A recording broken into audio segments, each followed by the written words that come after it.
Shabbat shalom. Shabbat shalom to the worldwide family. Peaceful Sabbath, y'all, as we get about our Abba's business. Y'all know how we get down. Wherever you at on this planet Earth, turn toward Holy Jerusalem, from whence our help cometh. Listen up.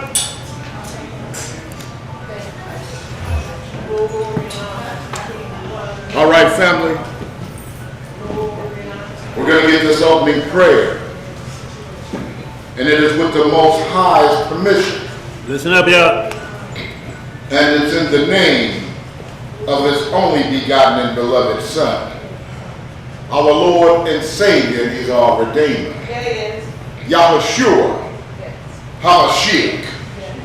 But we know Him as Jesus the Christ, family.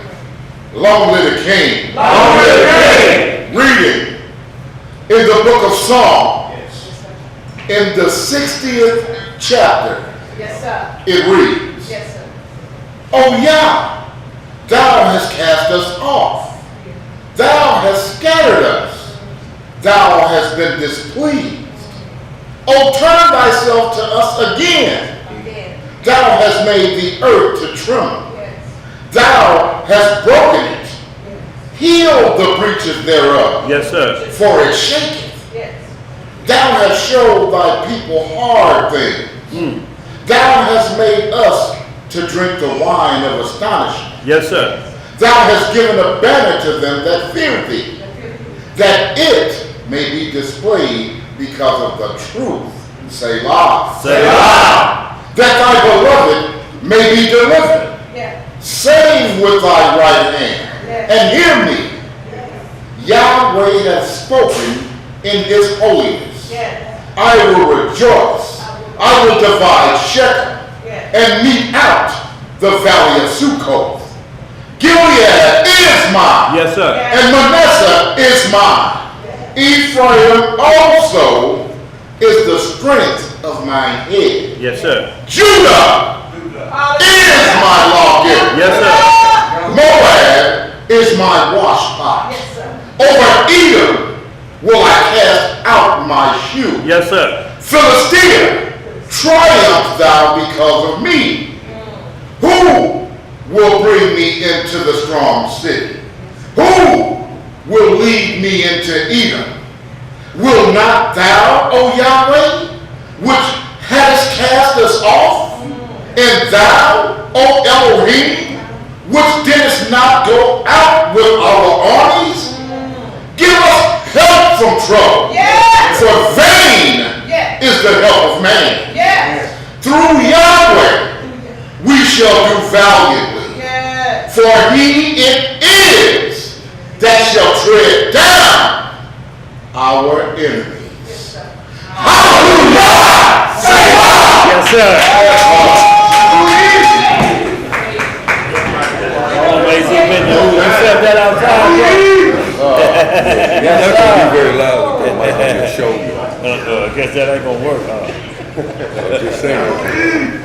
Right off top, Jose, before I even get started. Right. Check one.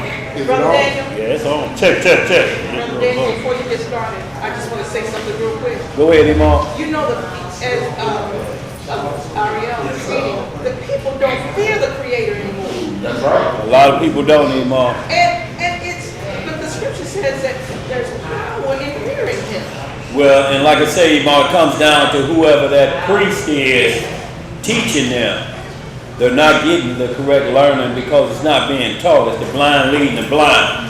So hopefully the continued lesson of the gospel of Messiah will open the eyes, because they said open the eyes of the blind. Yes. You know, it ain't like it can't happen, but you have to want to believe and not continue not to believe, because in Romans 11 they say, if the natural branch continue not in their unbelief, they can be grafted right back in. So that's where we at in a grafting process, and hopefully today's lesson we'll get some good understanding pointing toward exactly what you said. But y'all know how we get down, y'all. We ain't gonna believe we got a few scripts to go over today. Today's lesson, the holy tabernacles, plural, in this tent. That's right.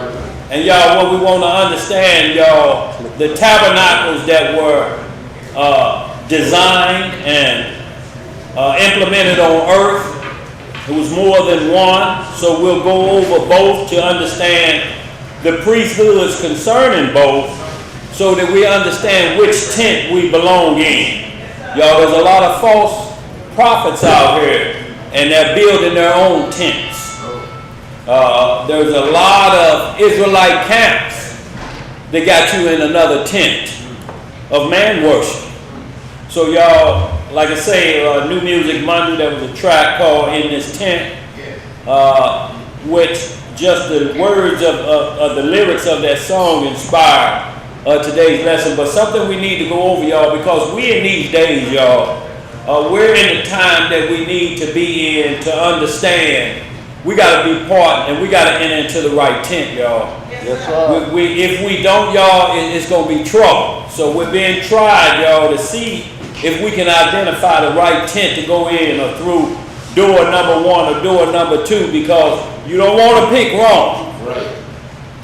Y'all, it's crunch time. We got to know who our high priest is. We got to know what our order is, and we got to know what tabernacle to be part of in this assembly of, because the Antichrist is coming with his tabernacle, his tent, and he's going to rebuild in the area. Let us not chase that tabernacle of the Antichrist.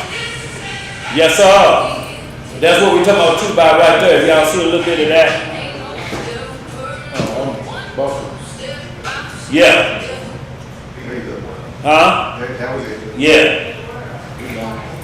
So if y'all seen that as well as the video, it really speaks for itself.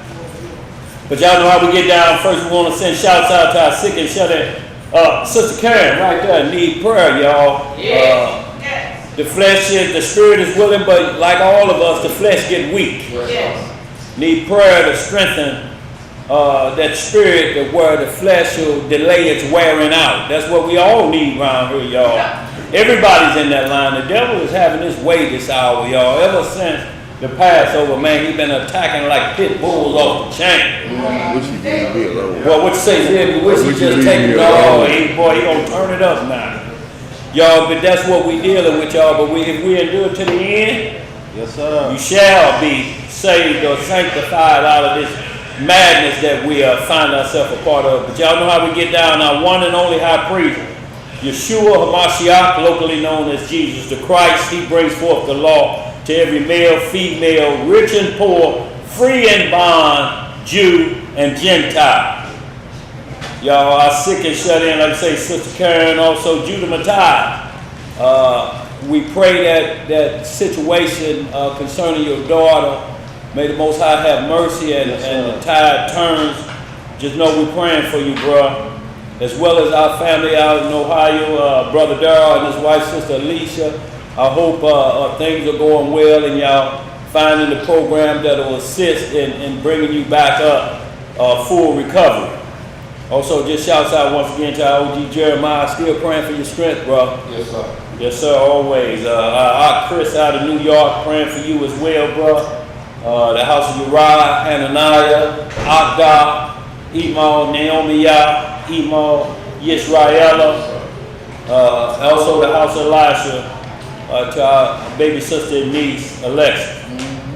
Also, just want to send some shouts out. Hey, did I miss anybody? Anybody that you need to be on the list where we'll think got you, sis? Who you saying? A gentleman named John Baker. John Baker? Yeah, he owns his own heating and cooling system. He's been going through a lot. Yeah, so tell me to join the crowd, but it's that time, y'all. So what we want to focus on, y'all, while we're dealing with that is the time slot that we are in. We can't keep going back to Daniel if we read things about the first kingdom that was to be part of that statue. We're in the fourth kingdom, y'all. Yes. We're in the last part of that statue, so that's what we need to be focusing our attention on, and the days of Noah, because everything gonna keep us on point. But just want to send shouts out to Beautiful Creations, y'all. That's that Warren Eleazar and his wife, Sister Olivia. Shouts out to y'all. That our DH 3D for Life. Sister Lakeisha Giles. Shouts out. as well as Tarsha Robinson, Ada Robinson, also to that Ben Monroe, to Emo,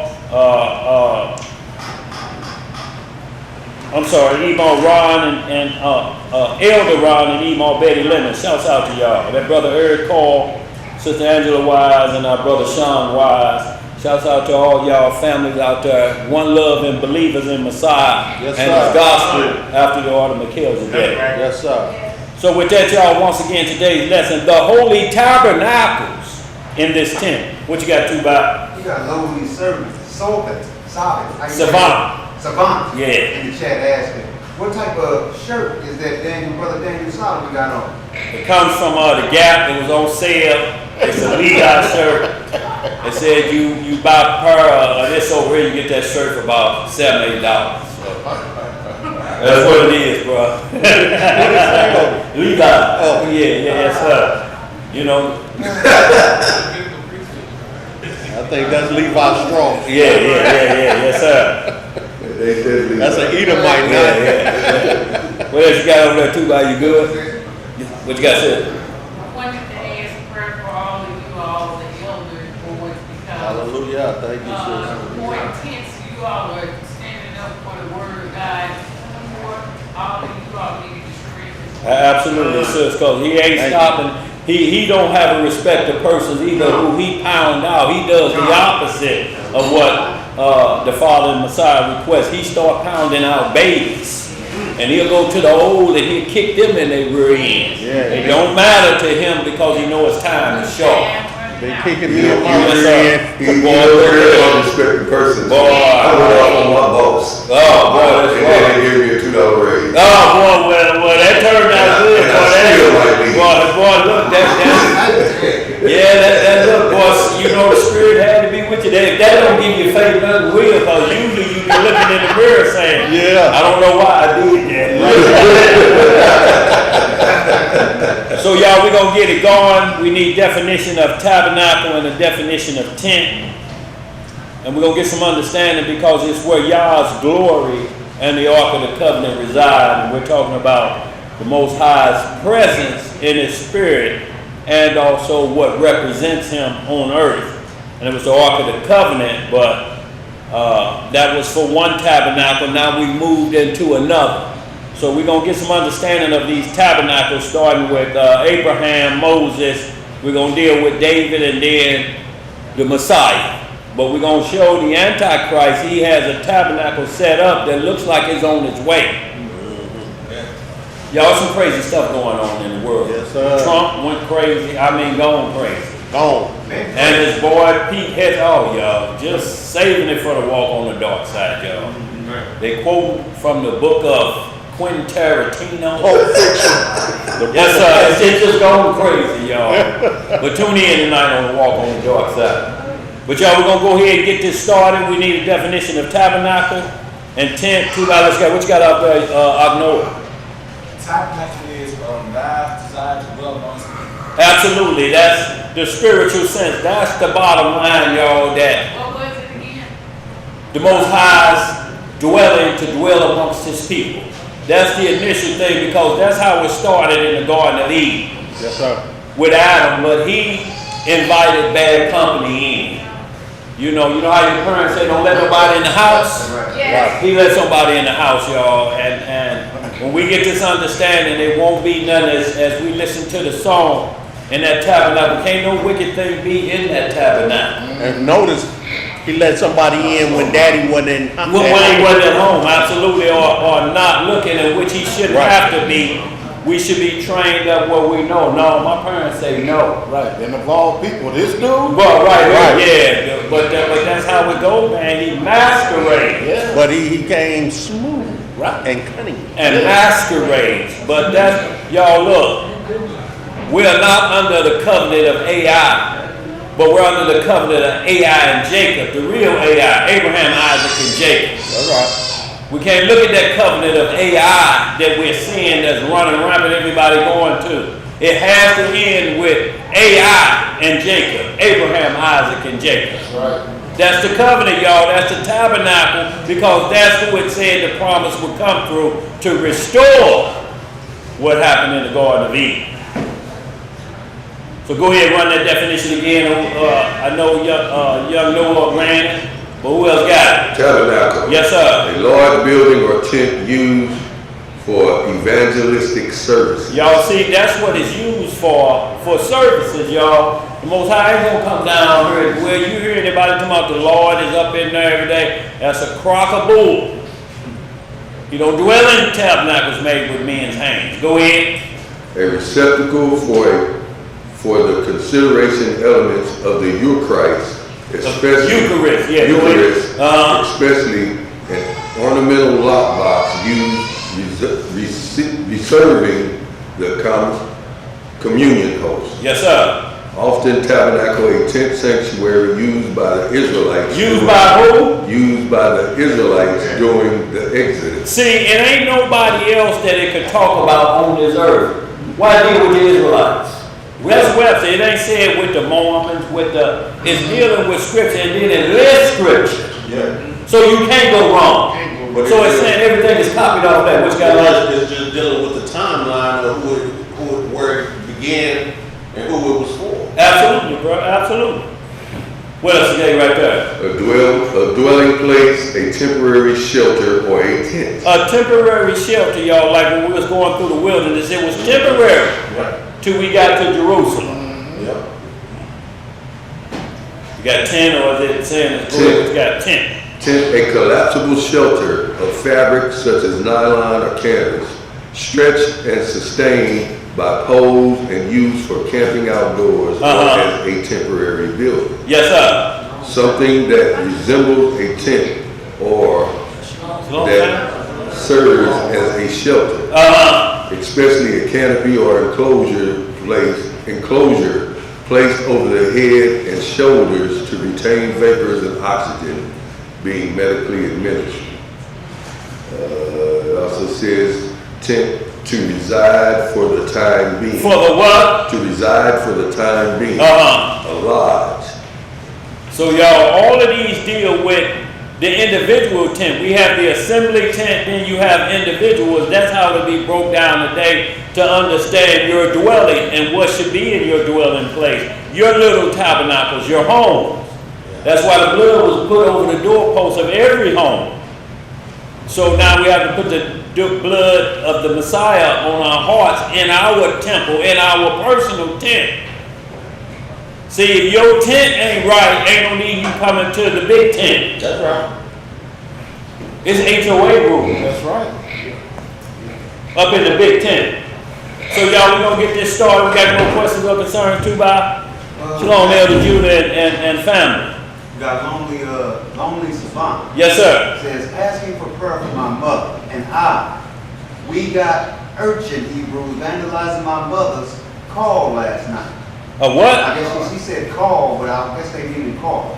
Dealing with the problems of living in Goshen up here in NYC. Oh, well, that's everywhere right now. It's a problem, and it's moving westward, but I'm sure they're going to have a block on it. Urchin Israelites? URCHI. So vagabond? Yeah, that's what it is, Elijah. Breaking in cars, y'all. And the most important thing we need to read about that, you cannot shoot them for breaking in your car. No. If you do, you're going to jail. So let's understand, you cannot look at that car as an idol that you would risk your driver's license for the next 20 years in a penitentiary.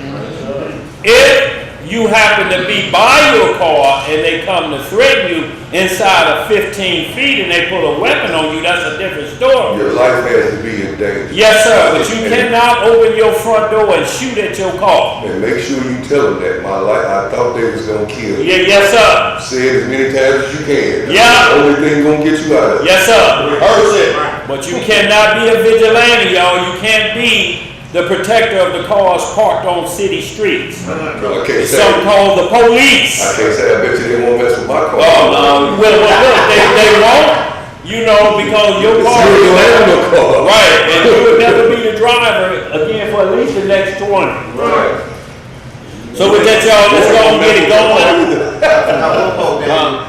Go ahead, T-Body. We got more reason in the chat. He wants to know, did you guys hear about the been swarmed in the Holy Land. Bees been swarmed in the Holy Land. Not yet, but I'm sure it'll probably be on the walk on the dark side. So Jake will definitely run something from it. I think I vaguely heard about it, but not sure. But it'll definitely be, if it's dealing with the Holy Land, it'll definitely be part of those videos tonight.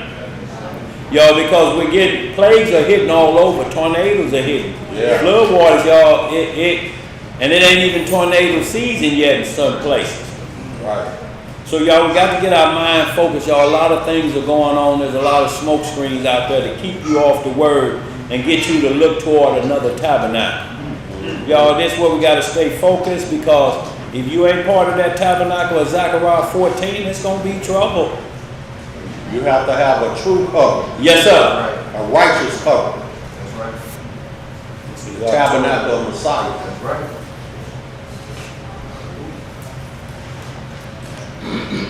All right, y'all. So y'all, we're going to go ahead and get going too, but if you don't have anything else. Sis was saying, we think it's young Hebrews from the shelter, like preteen. Oh, yeah, that's what's going on around here, y'all. Look, they know how to do it, but the main thing is, y'all, they coming strapped up. Yeah.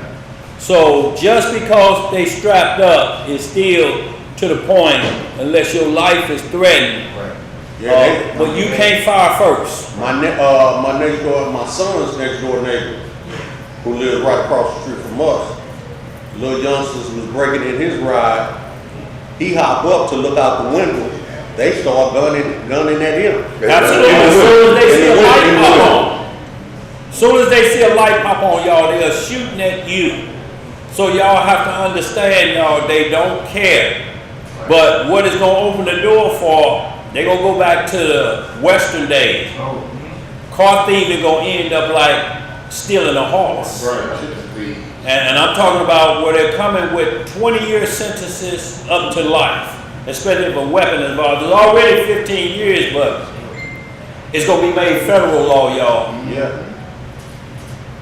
Because they're breaking in cars, and when you come out, you see that it's going to be a problem. But y'all, all it's doing right now, they're letting them run loose for a while. Yeah. So that when it gains enough steam that it may, then the people will be saying, please do something about these horse thieves. Yeah. I couldn't get to work. I couldn't get over here. What you got said? So if somebody breaking in your vehicle in your driveway, if they breaking in your vehicle in your driveway, you can't do that. You can call 911. Look, you have to let them know what's going on so that you've already reported. That's all they care about. Did you call us or you vigilante? If it goes past that and you end up shooting them, then. Long as it's inside of 15 feet. Anything outside of 15 feet, 20 feet is not a threat. They They consider have to be a threat to your life. to your life. If not, you cannot shoot them. Unless you sleeping in your car, it's a whole different story then. Then you have every right if your car is your dwelling. Right. Then that's your domain. That's called the what do you call it? King of the castle law. Castle law. That's what it's called at that point, because your car can be your resident. It'll tell you if they reach inside of there, that's considered the same as your home. If you're in the car.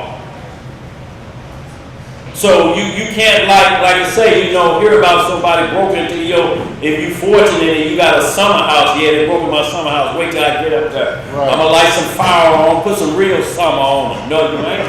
You going to the penitentiary. You're gonna have a real summer house. Yeah, you're gonna have a summer house because it's hot as hell in there. Let's get it though, y'all. We gotta get moving. We got a few scripts to go over, y'all. We're gonna speak of these tabernacles that was presented to us. The first one being Adam and Eve, which was the Garden of Eden, was actually the first tabernacle, y'all, that we're trying to make our way back to, that tabernacle. So in between, we had tabernacles to lead us back up until the point that we rejoin the original homeowners association of the Father and Messiah, the tree of life. So y'all, and all these tabernacles, y'all, are to show Yah's glory and his power, which is his law, statutes, and judgments. So we're going to start this off with the change of the priesthood. We're going to see the first covenant of this, the real Ai and Jacob. Jubilee 16, y'all, we're going to go verses 20 through 31, and we're going to see that before Mount Sinai, Abraham was under this tabernacle, y'all, that we would be a part of, and it was an oath given. And when you get into the 15th chapter of Genesis, 12th chapter and 15th chapter, you see the Most High made an oath with Abraham that he actually did the sacrifice himself. He actually split the meat himself. Y'all, we're talking about a spiritual sacrifice that sealed the covenant. Let's get it, y'all. Book of Jubilees. All right, family. 16. Verse 20 through 31.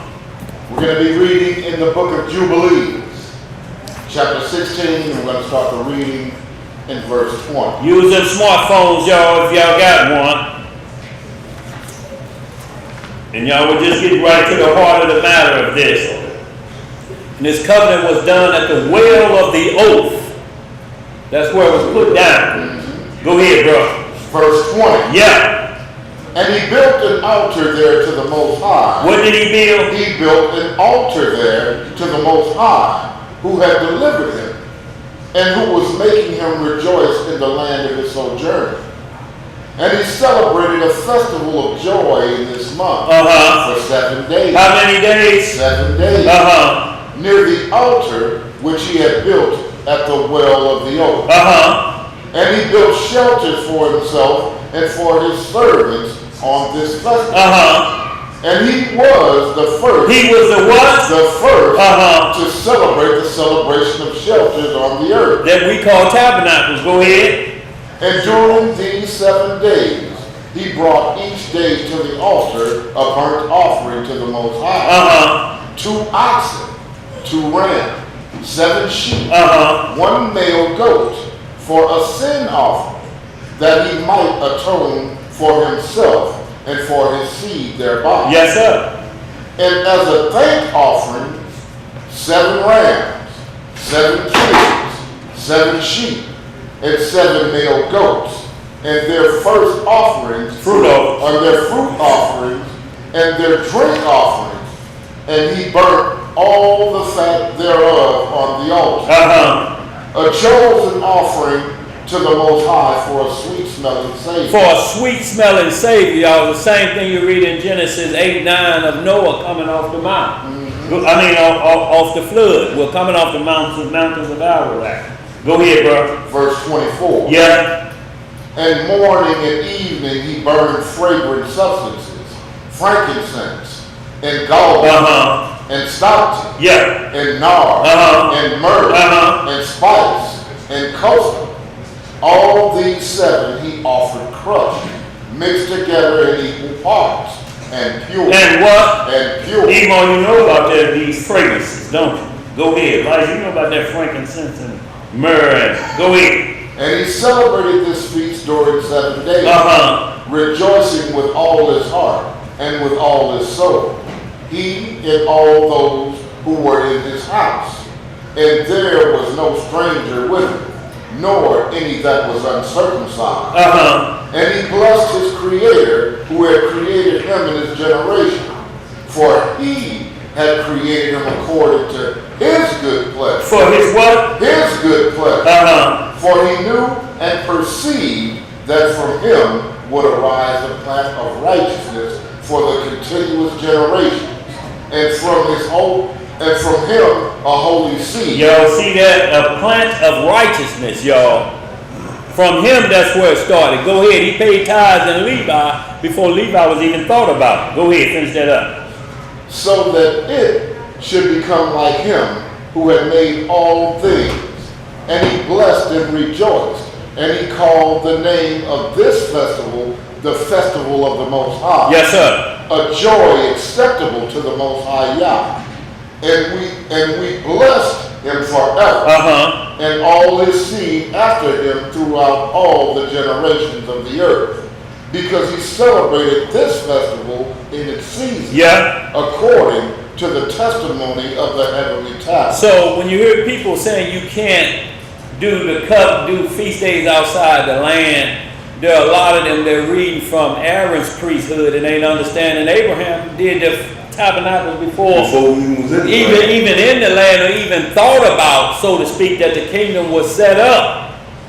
Abraham already doing it as a wanderer, understanding, y'all. And while we do it according to Leviticus, he wants us for 7 days. That's all he's saying. I just need y'all to experience what it's like and move, from place to place, dwelling in tents for 7 days. That's all I need y'all to do. I ain't telling y'all this needs to be permanent. It's just so you get an idea. And then you go back to your dwelling after 7 days. You don't turn that trip in like a lot of people you'll see them there turn it into living that way forever. Man, we can stay out here. Right. It wasn't designed for you to stay out here. It says 7 days, not the rest of your life out in these woods. But these are just memorial and Absolutely. rehearsal practices for the wedding Yes, sir. ceremony. For the big tabernacle. This is it. This is all this rehearsals for the big day. Yes, sir.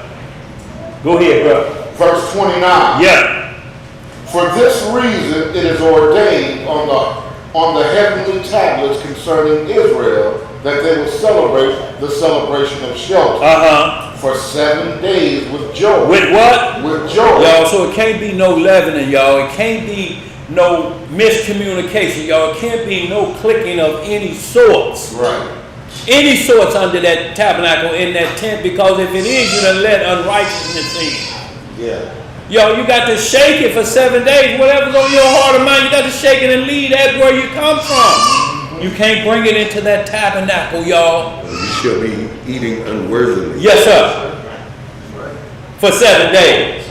Go ahead. For 7 days with joy.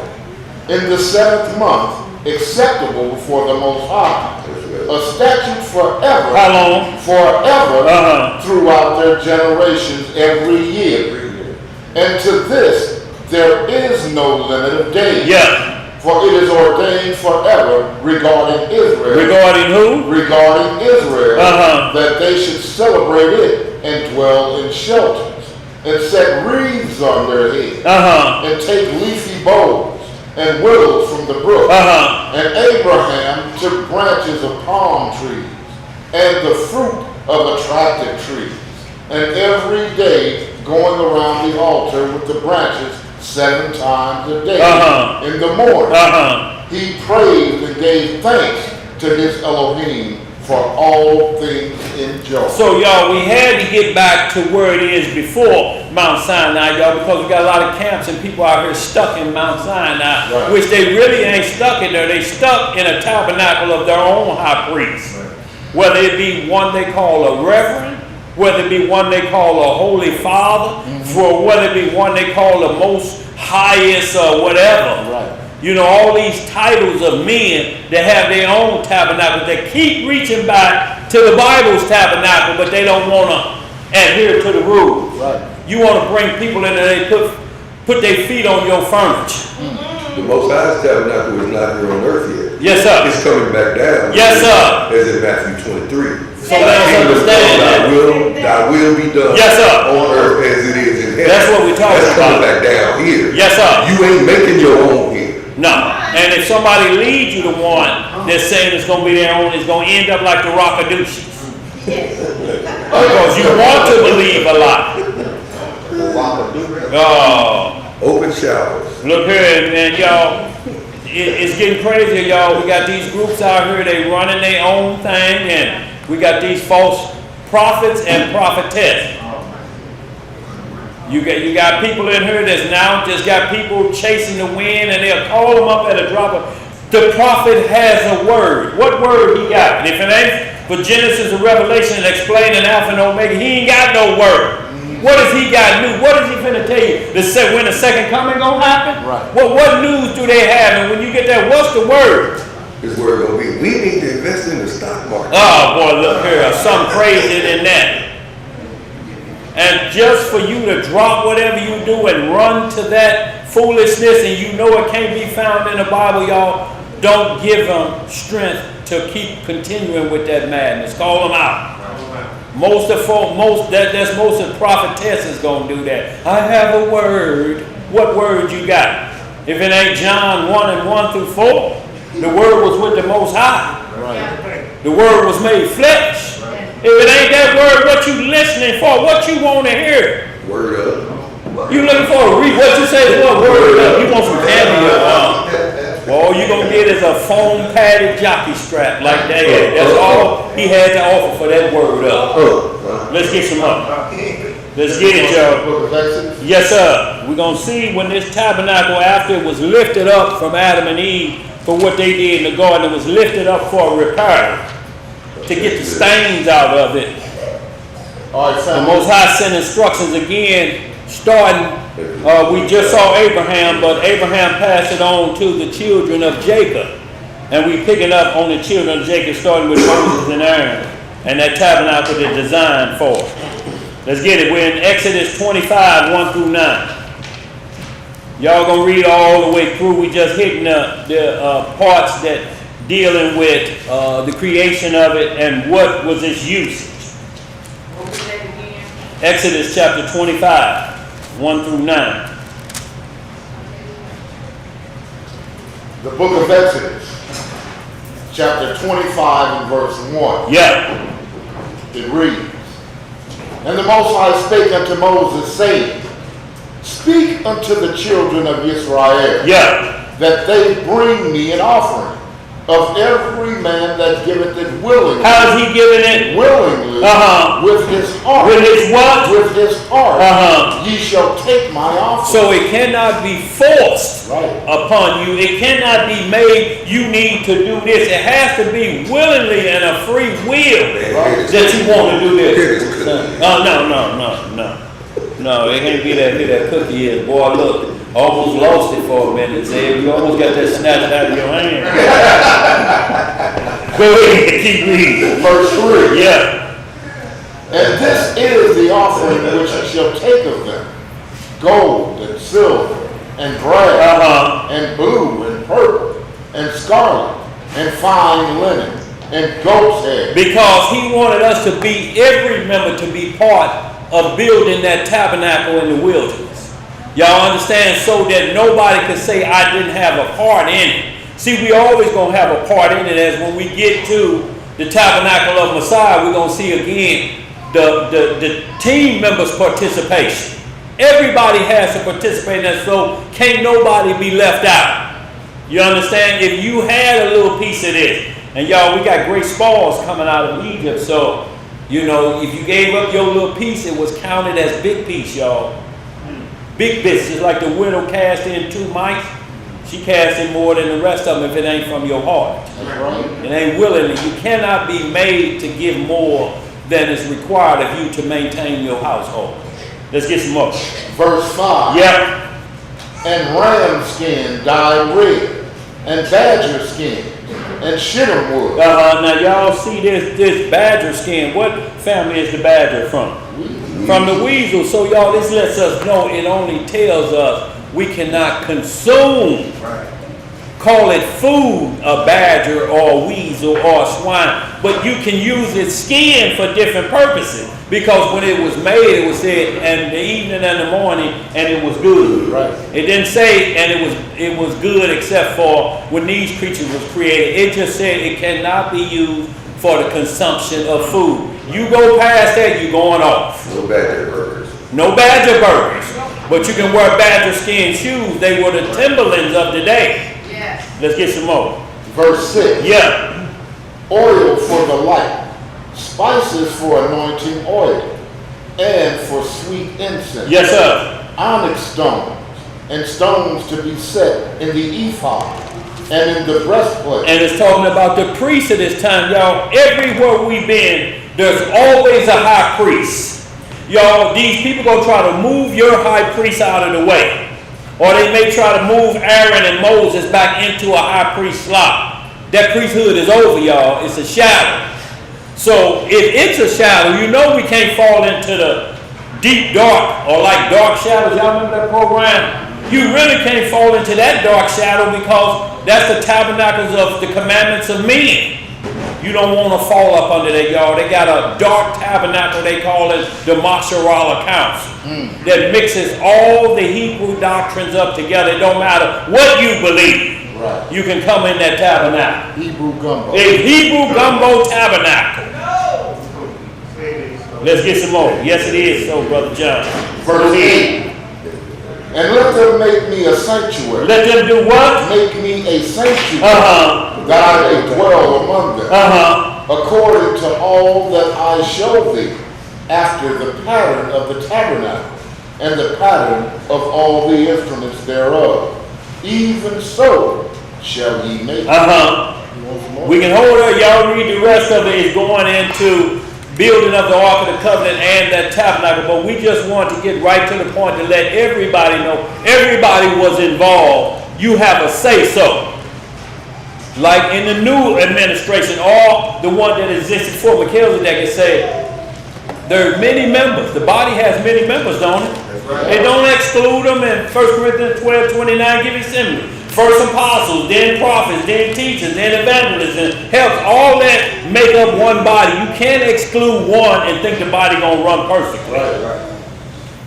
Cut off your baby toe and watch how you walk.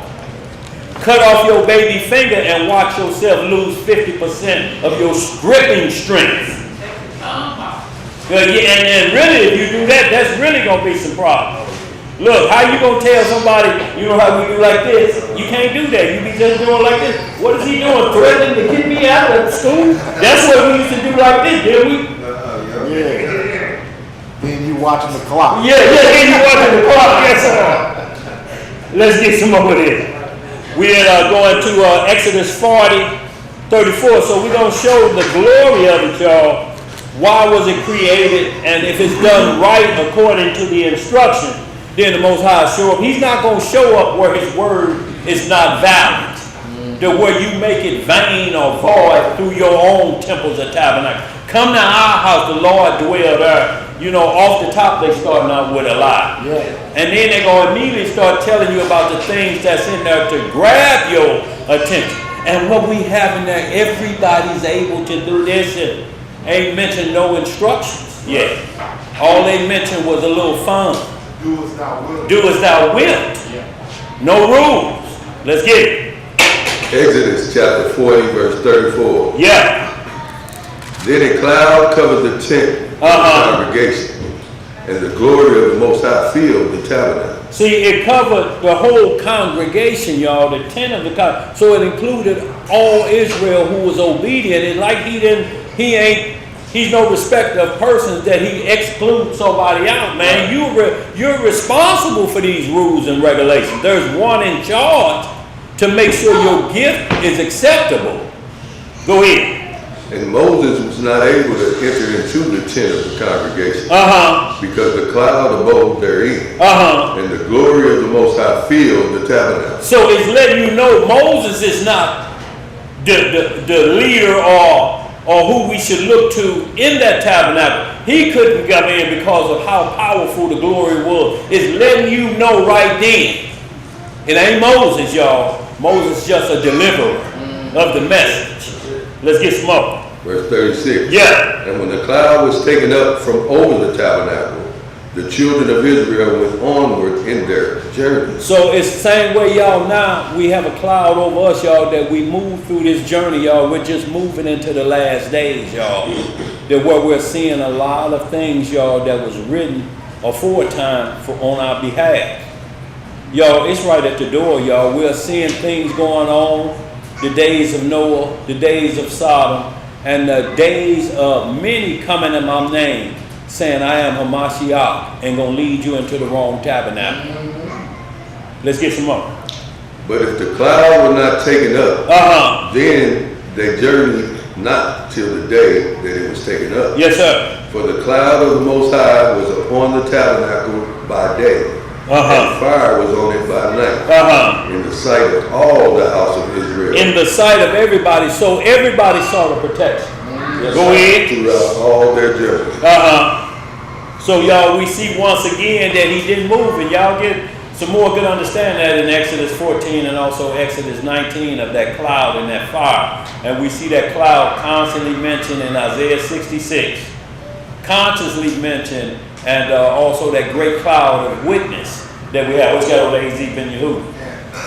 It's messed up that he appeared unto them like he did, showed them the great sign, and they still went into another tabernacle. Look here, bro. We just so hard here. To this day. To this day, y'all, we still chasing other tabernacles, looking for something that looks like us, because they say he was made like us, but they skipped a part of, but it was under a different set of law, endless flesh, so to speak, a different flesh. There's celestial flesh and there's terrestrial flesh. Messiah was made with celestial flesh. There's a difference. You cannot water him down. You can't read Hebrews 2:15 and talking about us, he reduced to like us, and not read Hebrews 7:16 and it tells you how the root of David was formed. Right. An everlasting covenant. No blemishes in it. If you don't see that first, then you're going to end up with some recycled Messiah.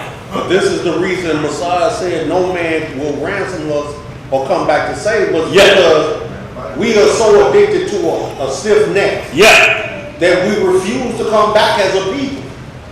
We come back as one, as a family, two of a household. We don't come back as a whole tribe, as a whole nation of people. Because too many of us want to reside under the wrong tabernacle. Yes, sir. Yes, sir. Too many of us want to be under the wrong tents. We still have that give us a king spirit. Still got it, Elijah. And you know why? It's because the blind is leading the blind. Yes, sir. And what I mean by that, they pass you some information, then they pass it to you. If one person just stop and say, what's the meaning of this information you just passed? You know, I don't know. Without researching it. You just see what it's about. No, I just don't go in folks' house. But that's prevalent in the world to this day, because people are always speaking on things that they can't prove or know nothing about. They just heard it from somebody else, now they done made a video. Come on, bro.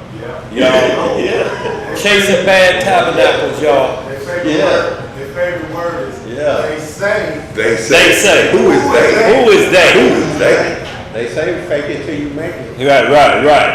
Well, believe me, you won't be able to fake this. Right. Because it's an HOA involved. A homeowners association. That's right. Led by the three that bear record in heaven. You gotta pass under the And boy, look here. No back door. Let's get some more of this, y'all. We're going to the book of Leviticus. And y'all, we're going to read what the understanding is of how we deal with going with our gifts to this tabernacle. Y'all, we're just going to read a little bit of it so that we always have law under the order of Aaron, that tabernacle, and then we'll pick it back up and see how that order changed to Melchizedek. Leviticus chapter 1, verse 1 through 17. Leviticus chapter 1, verse 1. So you know what you were supposed to bring into that tabernacle, y'all. We're no longer in that tabernacle, but our ancestors were. Let's get it. And the Most High called unto Moses, and spake unto him out of the tabernacle of the congregation. Where he speak to him at? Out of the tabernacle of the congregation, saying, Speak unto the children of Israel, and say unto them, If any man of you bring an offering to the Most High, ye shall bring your offerings of the cattle, even of the herd and of the flock. So once again, it said, any man, if he understands what to bring to the tabernacle, you got to know what to bring. You can't bring your own thing. This is always, even under the tabernacle of Adam and his generation, Cain didn't want to bring the right offering into the tabernacle. Right. He wanted to bring what he thought was worthy. And see, in this, when you have all these groups out here to say my ministry or his ministry, when you start hearing that type of stuff, you ain't got your own ministry. What the hell do you mean? You've been singled out. Right. You don't have your own ministry. Your ministry should be from Genesis to Revelation, explaining Alpha and Omega, how it's going to straighten out that breach in the garden. No, they have a whole different. Yes, they do, Elijah. a tabernacle of their own. From my God, Yeah, go ahead. not the God, from their God. Verse 3, if the offering be a burnt sacrifice of the herd, let him offer a male without blemish. A male without what? Without blemish. Uh-huh. He shall offer it of his own voluntary will. Didn't we just read that in Exodus 25? See, y'all, it's called free will. If you're commanded, it's going to make you feel some kind of way about your offering toward the Most High. How you going to feel like, well, like the church used Malachi 3:8, will a man rob God? And yet say the laws are done away with. Well, according to Leviticus 20:11, Nehemiah 10:18, 18, what is it, 36? Numbers 18. What? Numbers 18, is it? And Leviticus, the tithing laws that say they have to be, it's a law. You can't then say the law is done away with and then go to a law to punish the people. No. See how you mix them up? You tell them it's done away with unless it's the one I need to force it out of your hand. Right. Go ahead. He shall offer it as of his own voluntary will at the door of the tabernacle of the congregation before the Most High. And he shall put his hand upon the head of the burnt offering, and it shall be accepted from him to make an atonement for him. And he shall kill the bullock before the Most High, and the priest. And the who? And the priest. See how the priests always have to be involved, y'all, so that we stay in line, so that we know we're offering it correctly. It has to be the right priest, y'all. There wasn't multiple priests. It was Aaron and his sons. Go ahead. Aaron's sons Oh, there shall it is bring right the there. blood and sprinkle the blood round about upon the altar that is by the door of the tabernacle of the congregation. Yes, sir. And he shall flay the burnt offering and cut it into his pieces. And the sons of Aaron, the priest, shall put fire upon the altar. See how we keep saying the sons of who? Aaron. See, that takes away from your own way you want to do it. Right. You got to follow rules. Even under the schoolmaster, there were strict rules and guidelines. Go ahead, bro. And lay the wood in order upon the fire. And the priest Aaron's son shall lay the parts, the head, and the fat in order upon the wood that is on the fire, which is upon the altar. Yes, sir. But his inward and his legs shall be washed in water, and the priest shall burn all on the altar. So, y'all, look, we're just going over Aaron and that process of what we went through in the wilderness back then. That has nothing to do with now. It's just making sure we understand what it was that they were doing and who was the high priest so that we don't get it twisted and then nobody don't try to merge the two on you and tell you still to the day, off your lamb clean for the Passover. Which one you talking about? Right. You talking about a physical lamb? So all of this was before Christ. Yes, sir. Yeah. Go ahead, bro. And the priest shall burn all on the altar to be a burnt sacrifice, an offering made by fire of a sweet savor unto the Most High. What kind of savor? A sweet savor. And if his offering be of the flocks, namely of the sheep or of the goats, for a burnt sacrifice, he shall bring it a male without blemish. You see the instruction back then, if it was happened to be, it had to be on the clean list. Right. It had to be according to the rules. It can't be you decide on what you want to give, like Saul tried to give the first fruits or the animals that should have been put down, dead animals. He gave unclean animals. Unclean animals, whether it was sheep or not, they were considered unclean and was supposed to be burnt up. And he offered that instead of the plenty ones that was available for the Most High out of his flock. Go ahead, what you got over there, LC? Who offered wrong? Oh yeah, they went crazy, Eli and Hophni. Yeah. They really went crazy later on, y'all. See, we always been our worst enemy, y'all. Ain't nobody caused us to be our worst enemies at home. We became our worst enemy. By choice. By choice. Go ahead. Verse 11.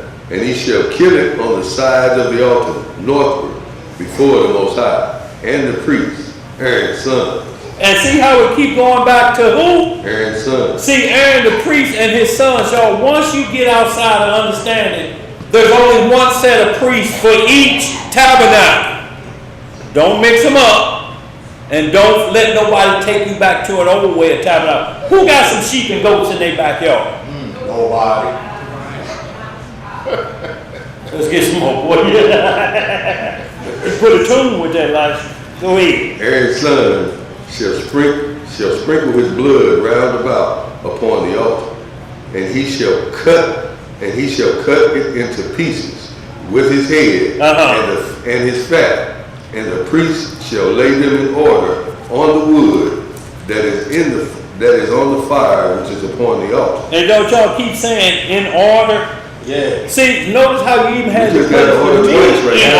order. Right. You couldn't just lay it up there any way you wanted to. Wasn't no cross contamination. No, You better not come with no cross contamination piecing. And then there was a certain side of the altar you were supposed to pour the blood out on. Yes, sir. You don't have no bad meat juice out there.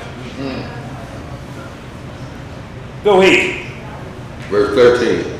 But he shall wash with the inwards and the legs with water, and the priest shall bring it all, and burn it upon the altar.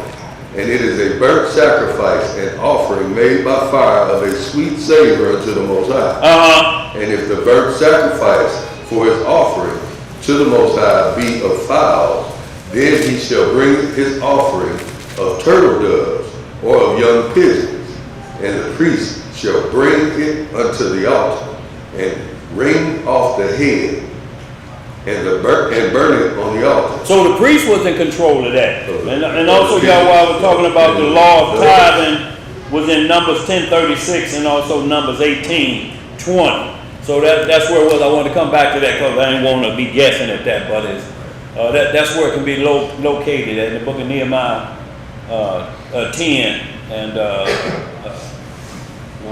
Numbers 18. Go ahead, bro. Thank you, Elijah. And the blood thereof shall be wrung out on the side of the altar.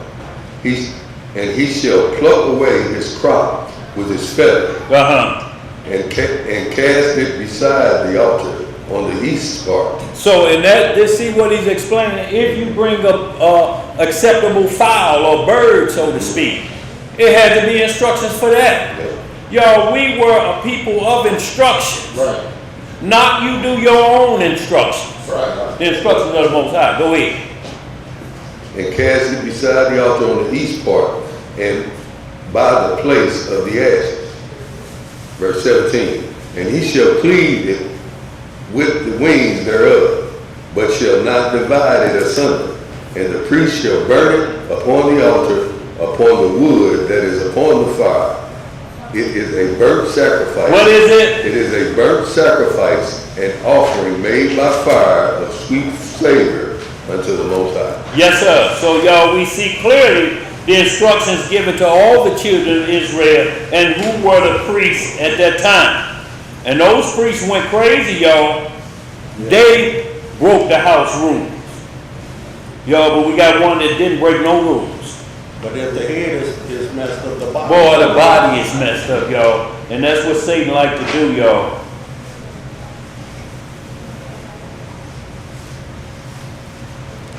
But see, the thing is when the Most High said he made man in his image and that chosen seed, that the covenant came through that one seed. Yeah. That seed had to be representation of his image. Yeah.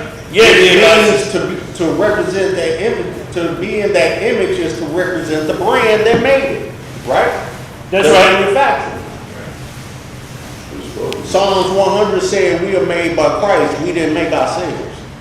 So if Christ made us and he made us in his image, then we must represent that brand. And the only way we represent that brand is by following the instructions created for that brand. Yeah, while we hanging on, it's one I want to I didn't want to pass it up, but just that vow, that oath at the well when the Most High made a sacrifice. I want y'all to tell you, look, he did it. So I just want to run back, just take it back real quick, get that, and then we'll get caught up where we need to be. But I mentioned it, Genesis 15. Just run to Genesis 15, verse 5, and we're just going to run it down to 14. Y'all, and this is, y'all, it's something very important here, y'all, with this covenant, because it hadn't been done before. You know, that where he deals with an individual, that he say, no, I'm going to do the sacrifice. Y'all see, that's why everything comes back to Abraham. Not saying Abraham is the beginning, but he's the beginning of the repair of the breach, the promise.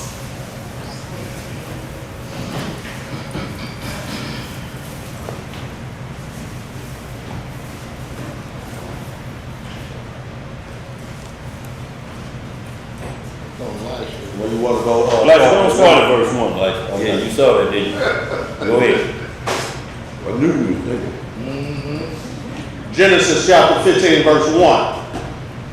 After these things, the word of the Most High came unto Abram in a vision, saying, Fear not, Abram, I am thy shield and thy exceeding great reward. Is it any different than what David talked about in Psalm 23? No, sir.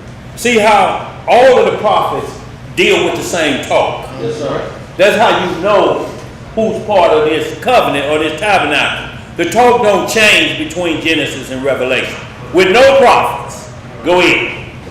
And Abram said, Lord Elohim, what wilt thou give me, seeing I go childless? And the steward of my house is this Eliezer of Damascus. So he's saying the only child I got close to this is my servant that's been with me his whole life, just about, Eliezer, the Syrian. That Abraham trusted him to go get Rebekah for Isaac. Right. And he followed rules to the letter. Put his hand up. Somebody outside the people, so to speak, when you're looking at obedience. Go in. And Abram said, Behold, to me thou hast given no seed, and lo, one born in my house. Where was he born at, Elisha? In his house. Is mine heir. And behold, the word of the Most High came unto him, saying, This shall not be thine heir, but he that shall come forth out of thine own bowels shall be thine heir. And he brought him forth abroad, and said, Look now toward heaven, and tell the stars, if thou be able to number them. And he said unto him, So shall thy seed be. Boy, ain't that something? How about you counting the stars? Tell how many your seed be. 15 million and 35. Hey, Abraham, I lost count. I got to start over again. Yo, if you able to number them. Right. Let's get some more. Verse 6. And he believed in the Most High. What did he do, Lysa? Believed in the Most High. And he counted it to him for righteousness. Yo, belief is the key. Yes, sir. Not half belief, not just saying it with your mouth, but believe it with your heart. That's right. Full. Go ahead. And he said unto him, I am the Most High that brought thee out of Ur, of the Chaldeans, to give thee this land to inherit it. So he told Abraham this before Israel. Yeah. When he told Israel when they got back, he told Moses the same thing. I'm the God of Abraham. Yeah. I brought him out and I brought y'all out. Right. Yo, we got history. Right. No. Go ahead.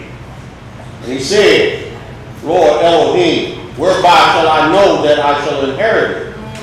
And he said unto him, Take me an heifer of 3 years old, and a she-goat of 3 years old, and a ram of 3 years old, and a turtle dove, and a young pigeon. And he took unto him all these, and divided them in the midst, and laid each piece one against another. But the birds divided he not. And when the fowls came down upon the carcasses, Abram drove them away. And when the sun was going down, a deep sleep fell upon Abram. And lo, and horror of great darkness fell upon him. And he said unto Abram, Know of a surety that thy seed shall be a stranger in a land that is not theirs, and shall serve them, and they shall afflict them 400 years. And also that nation whom they shall serve will I judge, and afterward shall they come out with great substance. And thou shalt go to thy fathers in peace. Thou shalt be buried in a good old age. But in the fourth generation they shall come hither again, for the iniquity of the Amorites is not yet full. So look, still old, the Amorites still old. From some problem, he said, look, it's going to go through these generations, but notice what he told Abraham. You got to die first. See, that's what we had to understand, y'all. You may have had to take the dirt nap before you see what's going on. And patriarchs was good with it. But he said, I'm not going to tell you nothing wrong, Abraham. Your children going to go off. It's already looking down the road. You know, they going to go left field. Because of what's set up. If unbelief come in, they going left field. Let's get some more. And it already came in. Yes, sir. It was already in there. You want to read that? Verse 17, yeah. And it came to pass that when the sun went down and it was dark, behold, a smoking furnace and a burning lamp that passed between those pieces. What passed between those pieces? A smoking furnace and a burning lamp. Christ. In the same day, the Most High made a covenant with Abram, saying, unto thy seed have I given this land, from the river of Egypt unto the great river, the river Euphrates, the Kenites, and the Kazenzaites, and the Cadmonites, all they land, and the Hittites, all they land, the Perizzites, yeah, and the Rephaim, yeah, and the Amorites, and the Canaanites, and the Girgashites, and the Jebusites. So he said, I'm giving you all that land, every piece of it, because of what Abraham did. Now, Jeremiah, back in his day, them prophets we had, they gonna try to use this to fool the people. So y'all get a chance, y'all run Jeremiah 34:17, and you're gonna see where they try to call themselves splitting the calf. But they had their fingers like this behind their back while they doing it. They tried to go to that level, y'all. This is what I'm saying, to bring the people into a different tabernacle with that. That was one and done. When the priest did that, it was not to be done to compare it like that. No, right. When y'all read it, y'all gonna understand it perfectly, because say they were in total error by the mindset of what they thought they was gonna do. It's the same as like the vagabond Jews when they say, we'll adjure you by who Paul was talking about. Right. Come out of that demon. And the demons told him, we know Paul. But who are you? But who are you? And jumped on them. And jumped on them. Same thing happened here with them trying to do the splitting of the calf and make themselves as righteous as what happened with Abraham. So y'all gonna get right back on. I wanted to add that to the Jubilee 16 concerning Abraham. So y'all, we got Leviticus. So now we went through Moses and Aaron. As we move it up, let's move up to the next king, or we're looking for who was to come and establish the tabernacle leading up to Messiah. A lot of people thought it was David, but we're going to read David's right. He's looking for the tabernacle leader. He knew it wasn't him. So a lot of people try to force David into this tabernacle that he don't have the juice for. Let's get it. We're going to 2 Samuel chapter 6.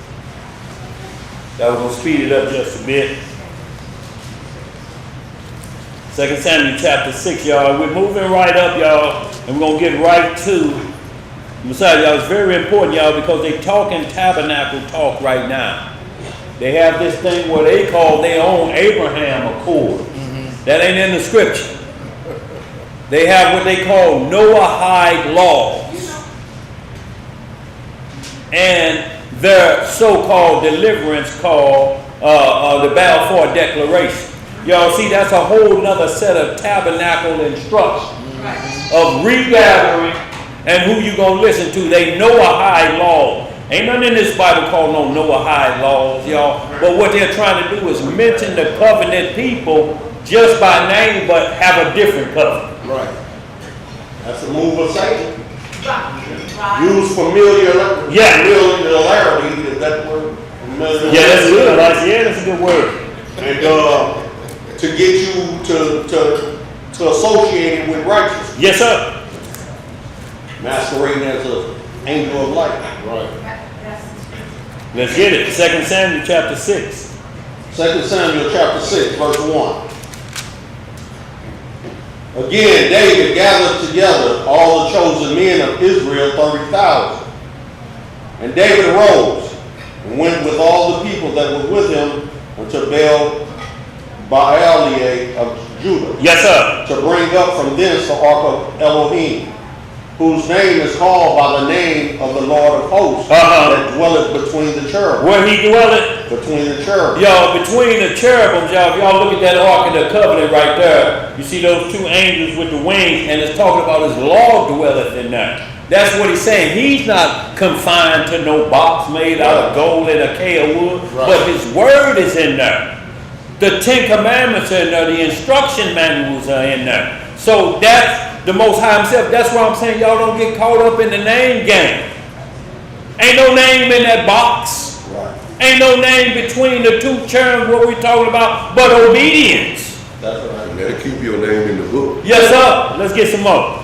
Verse 3. Yeah. And they set the ark of Elohim upon a new cart, and brought it out of the house of Abinadab, that was in Gibeah, and Uzzah, and Ahio, the sons of Abinadab, drave the new cart. So right here we got disobedience. Yep. We got the ark on an oxen cart. Who was supposed to carry the ark whenever it was to move? And what were they to carry it at? On their shoulders. Upon their shoulders. Yep. Levites. So now disobedient. And y'all, after you go back sometime and you read something, I'm like, oh, we were just giving the heat to Uzziah for touching it, but David is involved with this. Yeah. Let's get some more. Yeah, no respected persons. Right? And they brought it out of the house of Abinadab, which was at Gibeah, accompanying the ark of Elohim.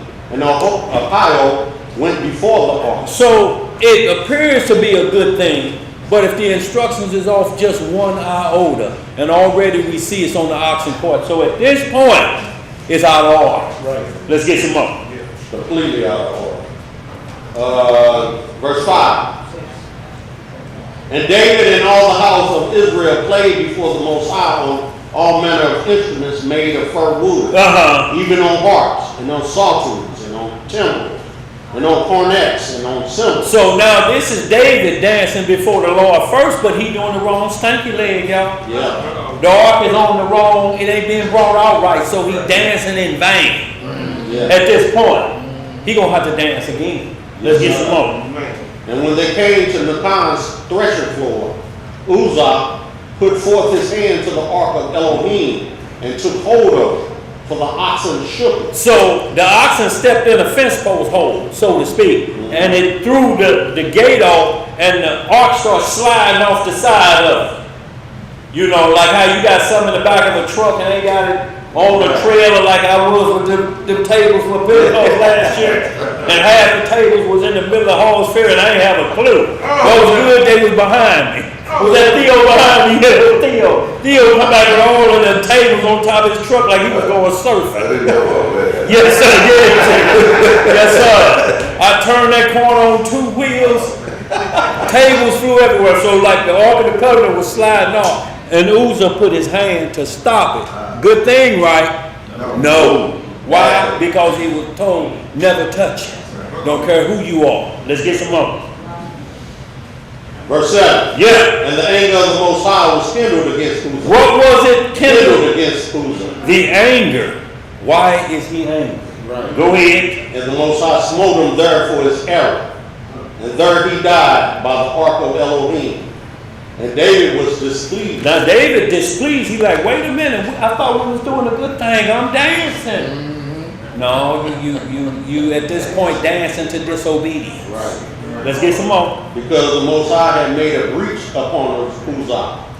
And he called the name of the place Perez-Uzzah to this day. To let us know to this day what happened right here, man. That's where he touched the ark. He'll advise his error. Yeah. Go ahead. And David was afraid of the Most High. What was David? And said, how shall the ark of the Most High come to me? So David would not remove the ark of the Most High unto him into the city of David.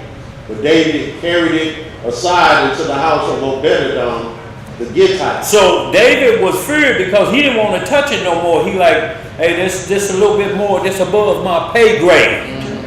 So he took it to the house of a righteous man. And he said, look, we're going to hold it here until the Lord answers.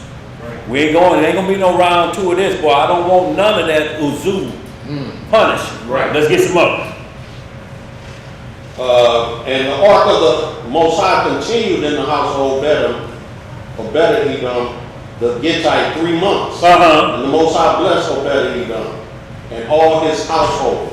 And it was told King David, saying, the Most High has blessed the house of Obed-Edom and all that pertained unto him. I knew it was coming. What? It's Obed-Edom. Obed-Edom. Yeah. He sounded close to me. Yeah, go ahead. Because of the ark of Obed-Edom. Yeah. So David, What you say, bro? Go ahead. So David brought up the ark of Elohim from the house of Obed-Edom and into the city of David with gladness. And it was so that when they bare the ark of the Most High and gone 6 paces, he sacrificed oxen and fat. Now notice what he did. The ark had only gone 6 paces. He just said only carry it 6 paces. So y'all have to understand, before David got a hold of the ark, there was a breach between Israel. Right. We had split up bad, so it was like, who did the ark fall into the hand? And it fell out of the power of the Levites at this time, so to speak. So David had total control of it at this point. And so he put it in the house of a righteous man. Then David got it back again. But after it went 6 paces, nobody died. So David said, okay, we back on his good side. All it took was 6 paces because the other ark didn't last that long before it stunk. And heat was brought down. He like, oh, 6 paces, we in good shape. Go in. So, but then, Yes, ma'am. so it goes right back to what we said in the beginning of class. No one's fearing the Creator. No. But see, he'll make you understand. He'll get your understanding. It's like he'll grab your attention one way or the other. You know, you can quit while you ahead or you can quit. See, quit while you ahead is you err, straighten it out, repent. Yeah. You're ahead. Or you can quit. The wrath makes you quit. You gonna quit then. Because you gonna stop it by him. He gonna stop you at that point. Or you can quit while you ahead. If he had to stop you, it's gonna be trouble. Let's get some more. So last question. Yes, ma'am. Because we're in this 400 years that we've had this 400 years, now that we're over, well, I shouldn't say over, but we're through it, and the people still in their mess. They don't know what the covenants are, Emo. This is all you have to listen for. All the videos out there, just listen if they mention the priesthoods. If they don't mention the priesthood, it's another tabernacle. You don't even have to go into detail trying to figure out why they blind. They're blind because of the priesthood and who the high priest is in this current time that we're in. If that's missing, don't spin your wheels trying to figure it out. It's a priesthood issue. It started out as a priesthood issue. That's where you have to go back, y'all. We always have to deliver, no matter even to Aaron. We had to take what we had and give it to an intercessor. That ain't changed. The problem is we're now giving it to new intercessors. The Pope, who trumped and said is weak. He's weak. And he ain't got no lips. His lips twice as thin as mine. I'm talking about, y'all seen him? I mean, I don't see a line of lips. I mean, just like a slit in his face. Okay, so with that, this country can no longer say they're Christian. Well, they can if they're following chasing religion, but they got the word because of Public Law 97-280. They say the Bible is the official word of God, but they still chasing another tabernacle. They're chasing Trump's tabernacle. They're chasing the Pope's tabernacle. It don't mean because the Bible is there. It's there as foolproof ministry that his word is right there near us. It's the fact that the leaders tell the people to go to a different tabernacle. That's all we're saying. It's not that people don't hear. If you ain't got no leader or what we're speaking of to lead the way to the gospel of Messiah, true shepherds, and we're talking about shepherds, not hirelings, Now people want to sit in Moses' seat. That's the problem. We don't know who the high priest is. They're telling us who they want the high priest to be. It's up to you to know who controls the sacrifices that goes to the Father, which route it takes. You can try this guy, but everything else is a what? If you don't come to Messiah, it's a thief and a robber. You have to understand, if you ain't got the priesthood, they thieving and they rob. Plain and simple. So this thing that they're, Go ahead, Imam. so this thing, okay. So when they say they're sacrificing the red heifer, It's total. We don't get into that. That's the Antichrist. We're going to get to that, Imam. We're coming right to that, so they're going to be answered when we hit those scriptures, because that's going to be a tabernacle coming up. It's already here on earth. The tabernacle that we wait to come, New Jerusalem, is coming down. So we can't chase what's on earth already or what will be rebuilt on earth. Yes, they may take the ruins of King Solomon and start building for that, but that was not in the writings for Melchizedek. Right. That still would be Aaron at best. But it's not even going to be Aaron. It's going to be the Antichrist. Just using that foundation to lure you in. There you go.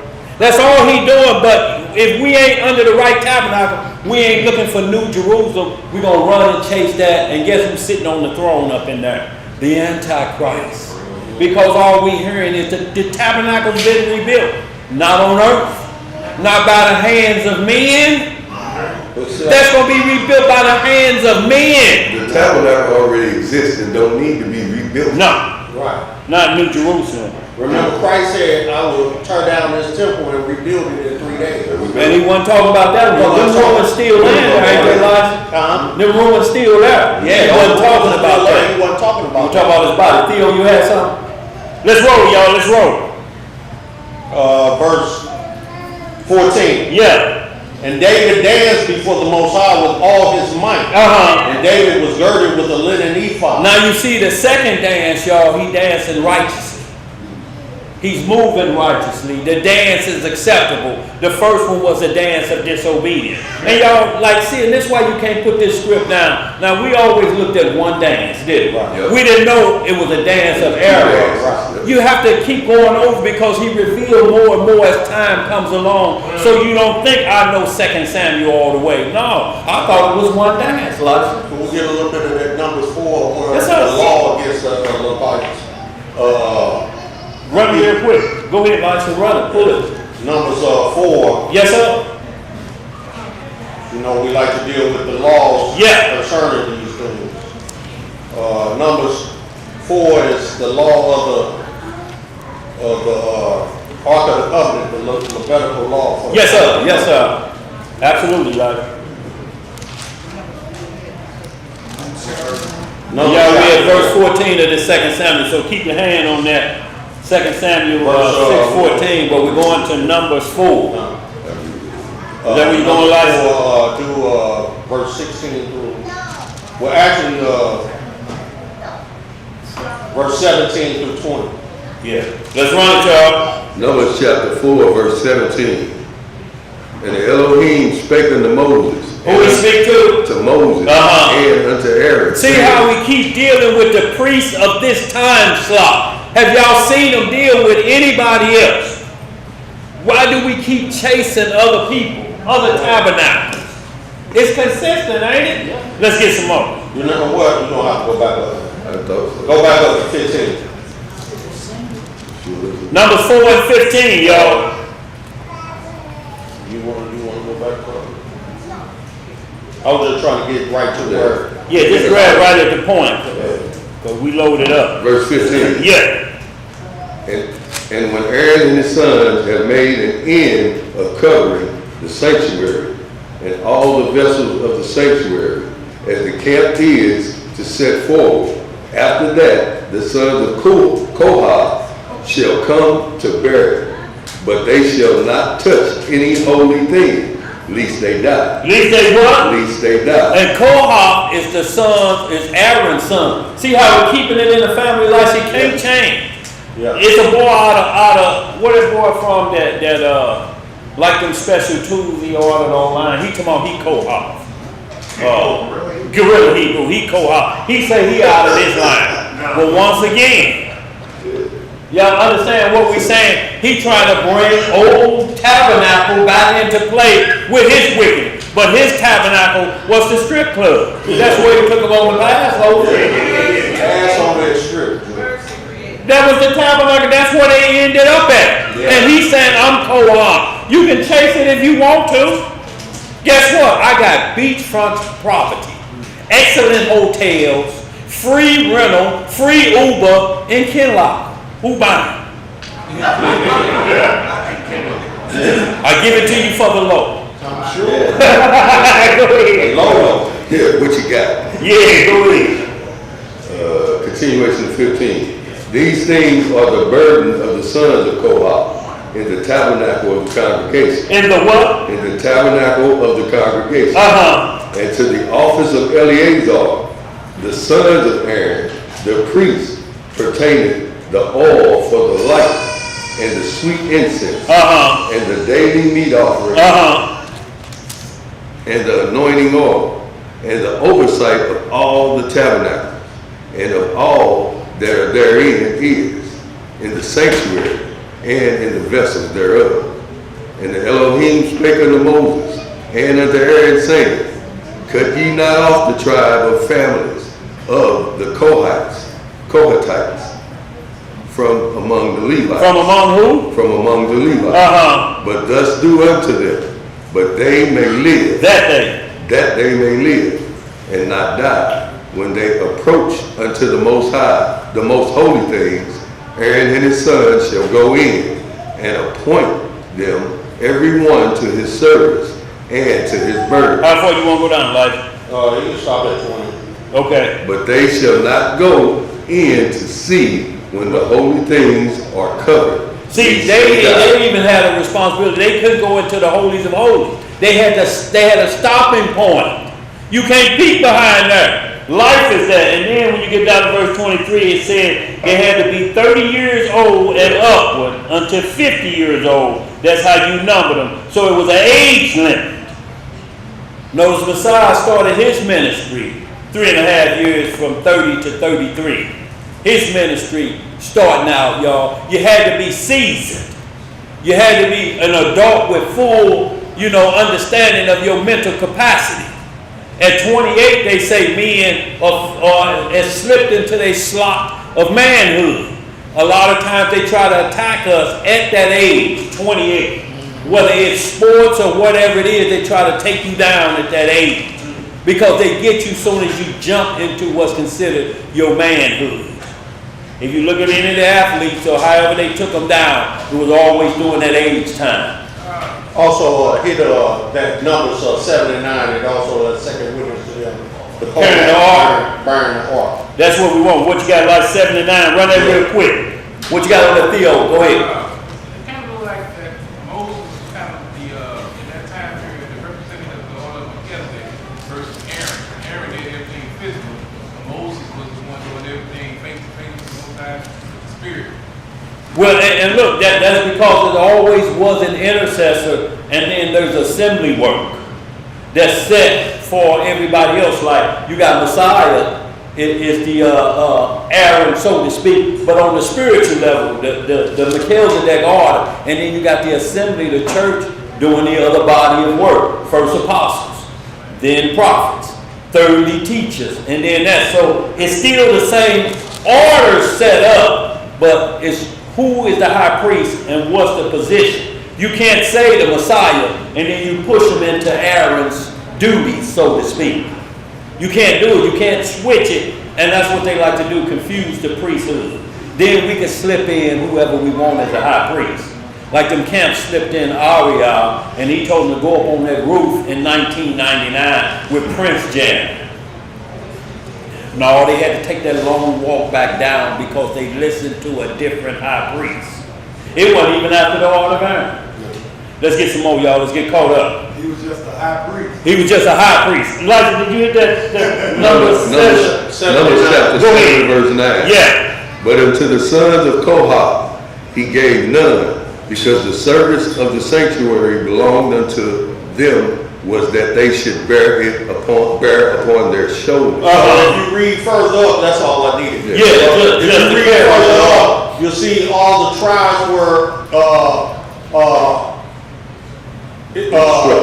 instructed, thank you, to bring their offerings to the tabernacle on hot carts driven by oxen. Yeah. However, the children of Kohath was given no oxen or no carts to bring anything up because they were to bear the Ark of the Covenant upon their shoulders Yes, and sir. bring it up to the tabernacle. Yes, sir. So, like what we just read in 2 Samuel, that David put it on a cart driven by oxen Yes. was out of order. Yes, sir.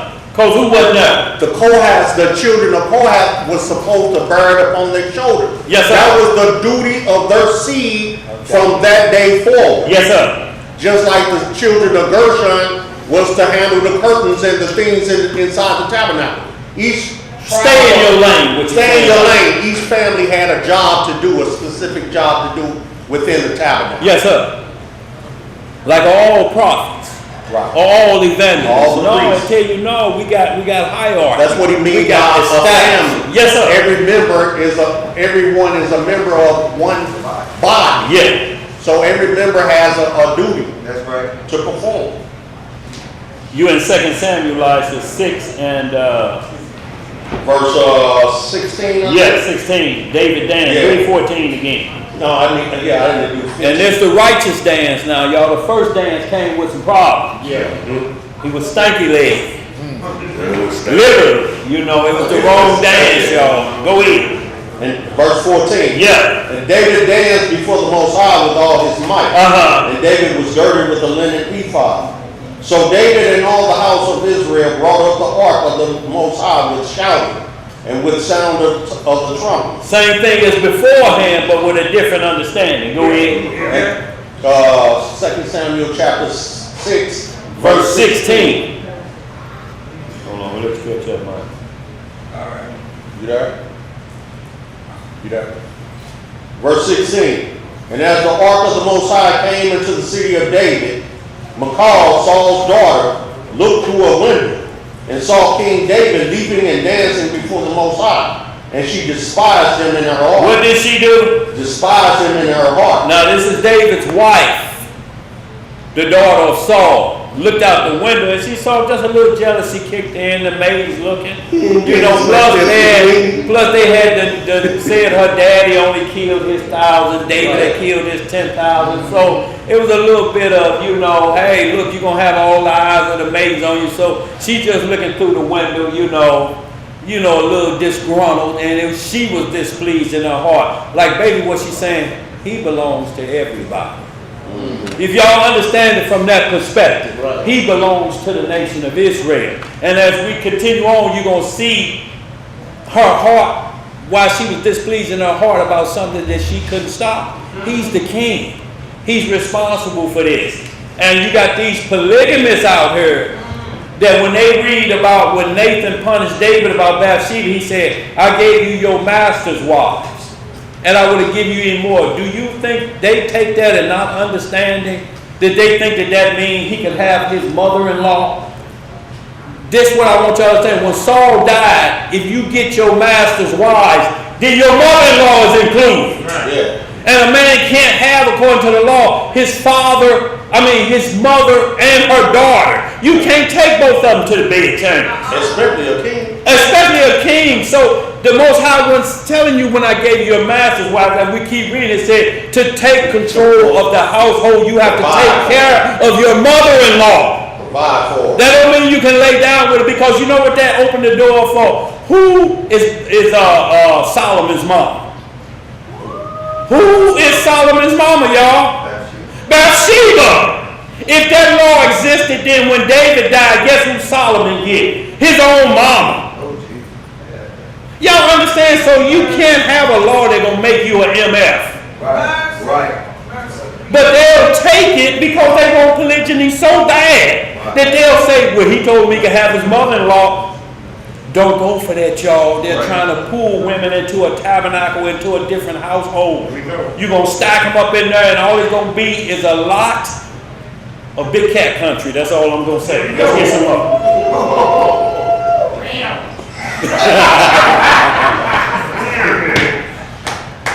Let's get some more of this. You in verse 17.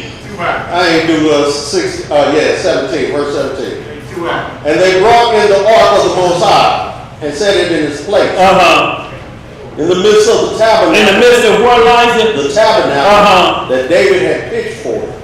And David offered burnt offerings and peace offerings before the Most High. And as soon as David had made an end of offering burnt offerings and peace offerings, he blessed the people in the name of the Most High of hosts. Now I want y'all to see something that David had on the ephod. So David was the shadow of the Messiah. The Messiah is priest, prophet, and king. The Messiah was all of that. David was priest, prophet, and king. Y'all understand? David got to eat the showbread.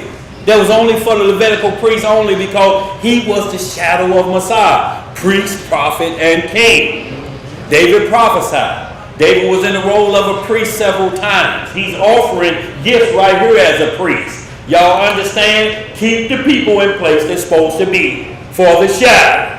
Let's get some more.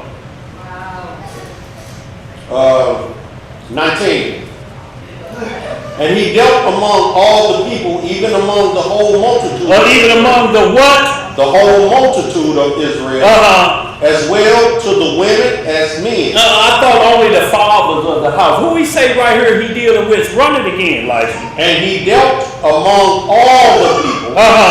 Even among the whole multitude of Israel. Yes, sir. As well to the women as men. To everyone a cake of bread and a good piece of flesh. A good piece. And a flagon of wine. So all the people departed, everyone to his house. So now you understand when he say, I gave you your master's house. You got to take care of this. Is first 10:5. This is, he would have been an infidel. He's the head of the house of Israel at this point. And he's giving everybody an even portion. Everybody get this. What you got over there, AZ Ben Yehuda? On the sea, he was feeding the multitude. Yes, he was feeding the what, AZ Ben Yehuda? Feeding the multitude, y'all. That's how he come out the gate, letting you know I got y'all as a shepherd. Right.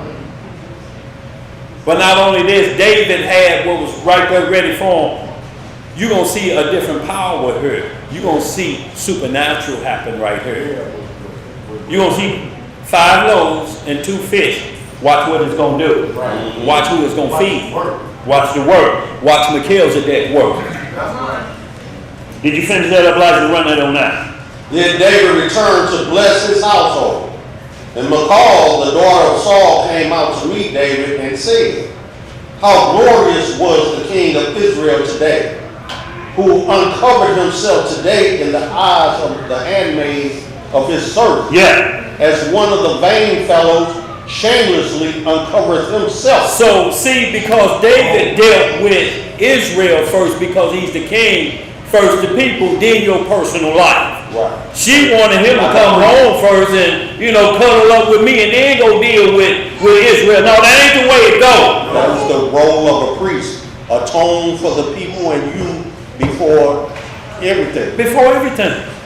So that's what the deal was. It's like, well, what about me? He say, I'm here for you right now. It's like Solomon did it too, but he fell away different from his daddy. He built the temple first with the instruction of the Most High. And then the women say, what about us? And then he started to build them, their houses through discontentment, so to speak. He didn't want to do it, but like, well, y'all quit whining. Okay, and then he started, not only that, but he built them and said, y'all can have y'all own tabernacle in there too. Right. So that's why Solomon felt great. But see, DJ, what's up? You also see the difference in he didn't feed the flesh first, he fed the spirit first. He fed the spirit first, absolutely. With all that wisdom and everything. Left field, y'all. Y'all, it's so easy to go left field when the Most High is blessing you. You have to stay on point and stay on obedience. It ain't for 1 second because he chose you. That means you get to run amok. You can't then decide to say, well, he chose me, he must want me to do it. No, he gave you some instruction. No, mine wasn't in the right place. Not in the right place. No, she was on the flesh. Not only that, but let's read some more. It's going to clear itself up. Run it on out, Elijah. Okay. Verse 21. And David said unto Michal, it was before the Most High, which chose me before thy father, and before all his house, to appoint me ruler over the people of the Most High, over Israel. Therefore will I play before the Most High. Notice he said, I was chosen before your dad. So let's get it straight. This ain't got nothing to do with this physical stuff. I was chosen before your dad. Swift check. So if you want to think this about your daddy, I'm disrespecting him. I was chosen before your dad. Let's get some more. And I will yet be more vile than thus, and will be base in mine own sight. And of the maid servants which thou hast spoken of them shall I be had in honor. So David basically saying, look, you think I'm doing something wrong or nasty. Look, they gonna praise what's right before you do, because you taking this person, you think this about you. You married into the covenant of Messiah. The covenant of Messiah didn't marry into you. Right, that's right. Therefore, verse 23, therefore Michal, the daughter of Saul, had no child until the day of her death. Y'all see that? Yeah. No child. So it's what women would call a reproach. Barren. It was always a reproach in Israel. Because of how people would assume, but people don't know. Some women are barren, that they may be a handmaid of the Lord. Right. First, like John the Baptist's mama, they didn't have no child till late. Samson's mama didn't have no child till late. Right. But it will come. Sarah and Abraham didn't have no child till late. They were just handmaids and handmen of the Lord, knowing that I may not have a child, right, but I'm a child of the Most High. Right. Let's pick up a little bit of this 7, y'all. We're gonna speed it up a little bit, y'all, because we about 3:45. We want to try to get this done by 4:30. Let's speed it up. 2 Samuel 1 through 14, and y'all, this is 2 Samuel what?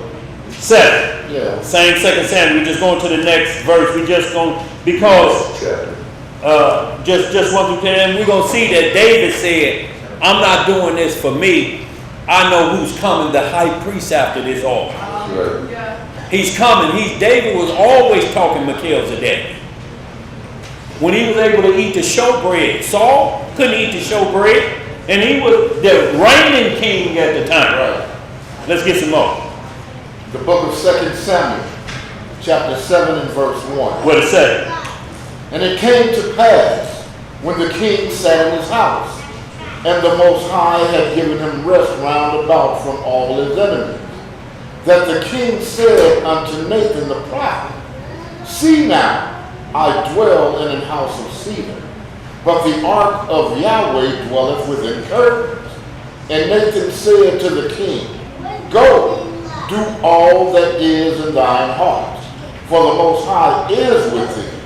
And it came to pass that night, that the word of the Most High came unto Nathan, saying, Go and tell my servant David, Thus saith the Most High, Shalt thou build me an house for me to dwell in? And see, that's a question mark. What's on your mind, David? Right. You gonna think you're gonna build something that's gonna encase me there? Yeah. Go ahead. Verse 6. Yeah. Whereas I have not dwelt in any house since the time that I brought up the children of Israel out of Egypt, even to this day, but have walked in a tent and in a tabernacle. So he said only way was through the Ark of the Covenant. That's the only way, because my glory was contained in there, and the only thing in there is the law, manna bread, and Aaron's rod that budded, the rod that was chosen, that gave Aaron them the power to become the high priest. That was in the Ark of the Covenant. That was the only thing that was in there that represented the Most High as we were moving through the power of the Most High in a box. Understand what I'm saying? Just the power of it. His power was in a box. But guess what that power was? The 10 Commandments. It's still the same power, ain't it? Let's get some more. Verse 7. Yeah. In all the places wherein I have walked with all the children of Israel spake I a word with any of the tribes of Israel, whom I commanded to feed my people Israel, saying, why build ye not me an house of seed? So the Most High say, all the kings before you, everybody before you, I ain't never questioned nobody and said, y'all ain't built no house for me. Right. No, the Most High ain't looking for that. He's not looking to have the clay become the potter. Right. Go ahead. Verse 8. Yeah. Now therefore shalt thou say unto my servant David, thus saith the Lord of hosts, I took thee from the sheepcote, from following the sheep, to be ruler over my people, over Israel. Yeah. And I was with thee whithersoever thou wentest, and have cut off all thine enemies out of thy sight, and have made thee a great name, like unto the name of the great men that are in the earth. Yes, sir. Moreover, I will appoint a place for my people, Israel, and will plant them that they may dwell in a place of their own, and move no more. Yeah. Neither shall the children of wickedness afflict them any more, as before time. Y'all, wouldn't that be a blessed day? Yeah. Go ahead. And as since the time that I commanded judges to be over my people Israel, and have caused thee to rest from all thine enemies. Also, the Most High telleth thee that he will make thee an house. And when thy days be fulfilled, and thou shalt sleep with thy fathers, I will set up thy seed after thee, which shall proceed out of thy bowels, and I will establish his kingdom. He shall build an house for my name, and I will establish the throne of his kingdom forever. I will be his father, and he shall be my son. If he commit iniquity, yes, sir, I will chasten him with the rod of men, and with the stripes of the children of men. So y'all see, once again, he told David, you going to sleep. Right. No, it's going to be your offspring. Yes, Solomon did build it, but it was not the one, because Solomon says itself, this house can't hold you. And when the prayer was made in 1 Kings 8 chapter, the Most High answered them in 1 Kings 9 chapter, yes, Solomon, the same thing I told your dad. If you obey, everything going to go well. Did Solomon obey? So y'all, once again, rule breaking. He don't care what your title is. You break his rules, you going to get it. Right. So we just want to establish that. And then when you read, like I say, 1 Kings 11 chapter, you're going to see what Solomon fell off. And yes, the Messiah is still coming through the loins of David, but he's the root of David. So we get a clear understanding who David was talking about. And that's why it's so important to obey the laws and the statutes of the people. It's the only thing we got. It's the only thing that keeps us in obedience. That's why we have to always ask, no matter what you hear somebody say, what's the rules you're reading from? Y'all, if y'all let it get past the rules that you're reading from, you're going to get into a debate, and you're going to get into spinning your wheels on nothing. See, you cannot let them lure you in. You got to ask, where are you getting these instructions from? I need to see the instruction manual. If you don't ask, you're going to be asking yourself later. Well, did you ask them about the instruction manual? Nope, you didn't ask. Well, you let them on board. With no rules. team. Then you can't bring the rules up later. That's what he said. One bid you to a feast and you be disposed to go. The key word is disposed. I thought it over. Does it line up with the law and me dealing with an unbeliever? Right. If it don't, and you've been disposed to go, you got your mind on something else, or somebody else that's gonna be there. So y'all, Shalom, sis, be careful out there. Got you in prayer, sister. Bless you, thank you. Appreciate you, likewise. Psalm 27, y'all, and that's what we're gonna go to, y'all. But y'all read it in your own time, and you're gonna see David talking about the Most High's tabernacle. It was gonna tie in David. But due to time, so if y'all read that on your own, Psalm 27 is going to tie into 2 Samuel 6, 2 Samuel 7, and David's psalm about the ark and where it should reside. And that tabernacle.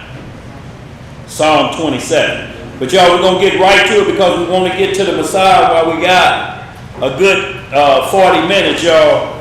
But right now, y'all, as we move through Abraham, Moses, and Aaron, then David and the tabernacle move in, because the tabernacle is moving from there back to Jerusalem. It's coming full circle, y'all.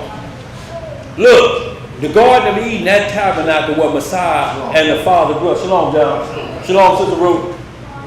That tabernacle was in the Garden of Eden. We're coming back full circle to it. Look, we just happen to be marching. We wandered in the wilderness for 40 years and came back to the same spot in Mount Sinai. End up the same spot. Y'all, we have to understand where we're coming now to end back up at the same mount where it started. Mount Zion, that's where the Garden of Eden was. We're making a full circle back to it. But in righteousness, y'all, we just been wandering through the world wilderness to get back to Jerusalem. If we go back to Mount Sinai, y'all, we're going back to bondage. We're going to get clear on that, though, y'all. Let's get it. When Daniel and y'all, we're dealing with now the so-called third temple on earth that the Messiah don't mention as being a part of anything. That's going to be the Antichrist temple. That's where they're going to be trying to get the red heifer and do the sacrifices of Moses and Aaron, but they're of no relation to the tribe of Levi. Those who will be in charge of it. And crazy as it sounds, hell, Donald Trump could be leading the way. We in them days, y'all. Yeah, he sure professing himself like an antichrist. We're not saying he is. But we need to really pay attention to what's coming out of his mouth and what time we are in, y'all. We're in nuclear holocaust time, y'all. And they're threatening to end the world and the life of 8 billion people that's on this planet. They're threatening to do it.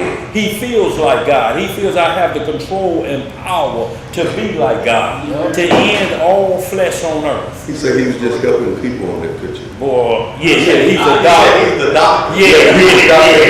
With light rays coming out of his hand. Light rays coming out his hand. Yeah, I don't know what doctor that is. That nigga wilding out, boy. Let's get it, y'all. Daniel chapter 9. So we're looking at what we're warned about this third temple, y'all, because look, the Antichrist has to show before World War III could happen or any nuclear take place. He has to stop.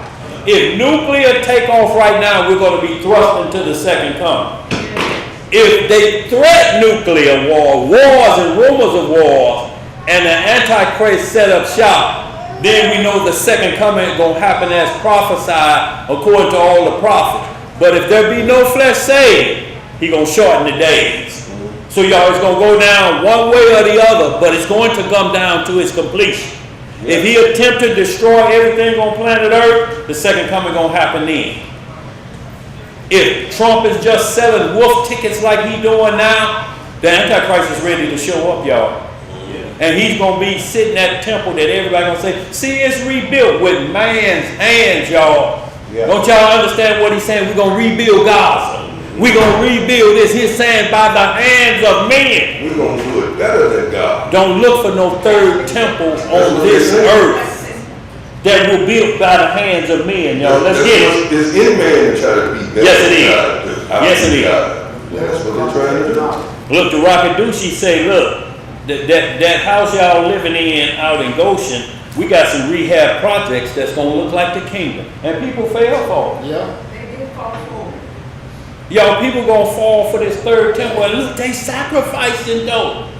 Yeah, I know he don't look like the Christ of the Bible, but he's causing miracles to happen like 2 Thessalonians say. You're going to be lured in. Yep. And you're going to be caught short. They're already getting lured in. Look here, y'all. I ain't trying to throw no raisins in your potato salad, but don't go for that temple here on earth. If it were possible, you should have deceived the very elect. Yes, sir. Yes, sir. Let's get that Daniel 9, y'all. We're just going to run the Antichrist real quick, and we're going to finish out with the Messiah and that final covenant, y'all, that we need to be part of that tabernacle. Daniel 9, 19 through 27. Well, you know, Emo, that's a sign, ain't it? As soon as you see raisins in the sign you don't know what you're doing. What is it, a sign? Look here, look. Don't even ask who made it. Well, right. Don't eat it.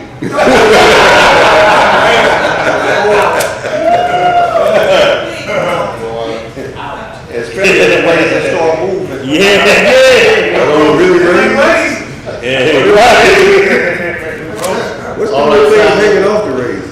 We're going to be in the book of Daniel, chapter 9, and start reading in verse 19. Yes, sir.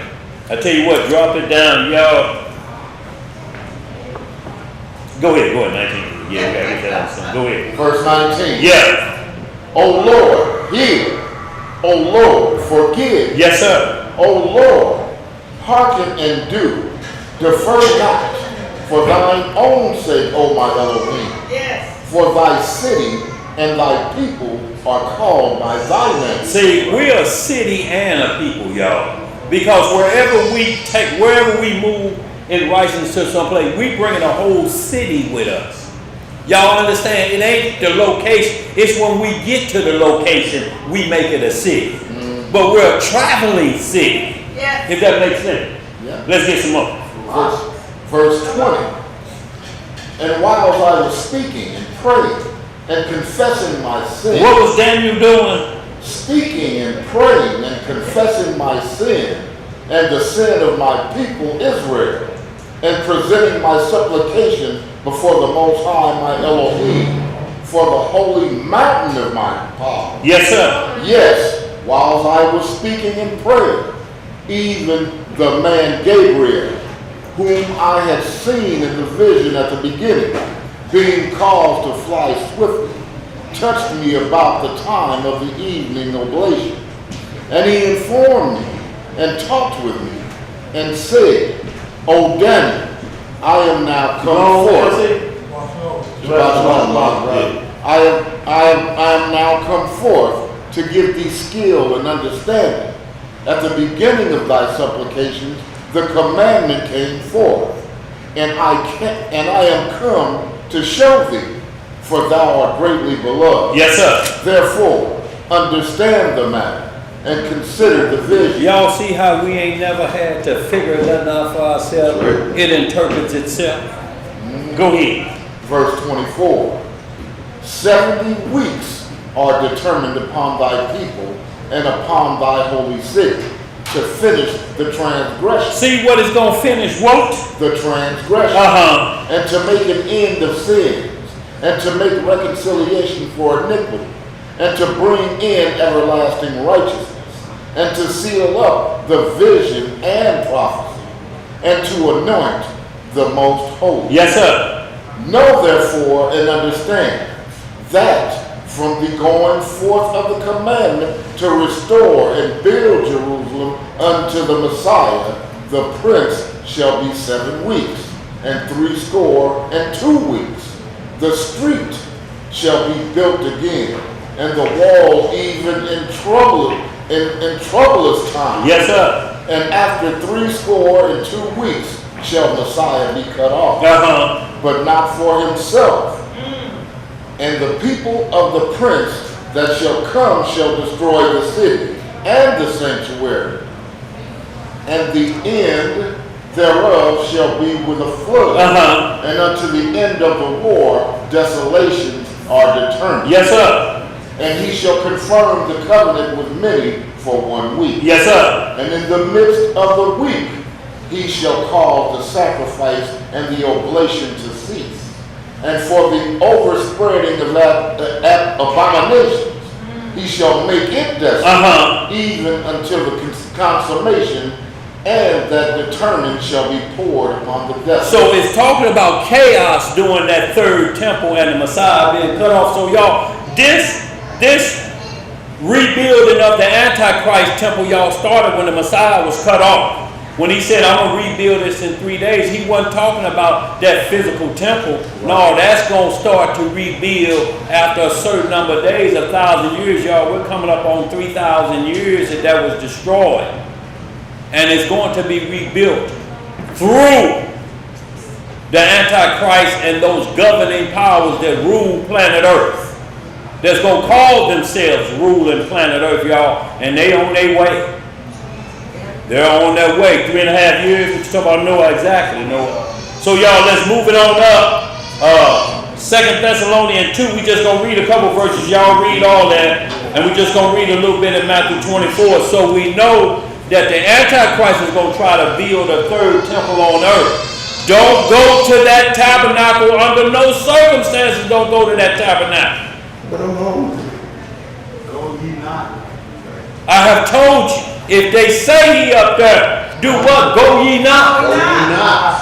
If it say he in the desert, Benjamin Carter was in the Believe desert. it not. Believe it not. If they say he in a secret chamber, what's going on with DJ back there? Go not forth. You trying to talk like that? Huh? You get long-winded back there? Yeah, you trying to talk like Yes, that. sir. They've already said that Israel means nomad. I heard this man of mine. Israel mean what? He said that Israel meant nomad. Yeah, well, men will say a lot of things. Yeah, they'll use whatever terms they want to, but he won't tell you who the nomad is. That's the problem.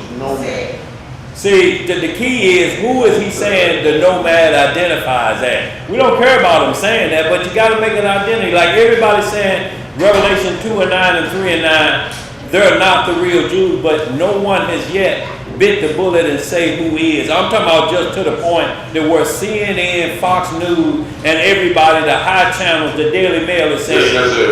The Negroes of America or the Jews. Yeah, that's what we're talking about. Y'all heard that Wolf Blitzer voice, with that Zeb Blitzer voice, how they gonna say it again, Zeb? How they gonna say it again, Zeb?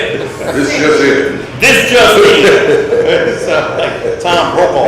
Yeah. He got Brokaw.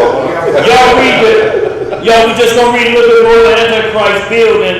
Let's get into it real quick. Just the first 3 verses of 2 Thessalonians 2, and then we're going to get right into the Messiah and the tabernacle coming from up on high, y'all, that we're looking for, that our hope is for. One free of stain, free of iniquity, free as far back as the sin of Adam and Eve. Gone, wiped out. Wiped out. Let's get it. 2 Thessalonians chapter 2, run the first 4 verses. 1 Thessalonians chapter 2, verse 1. 2 Thessalonians. I mean, second. Yeah. I'm listening to you. Now we beseech you, brethren. Hold on, everybody there. 2 Thessalonians chapter 2.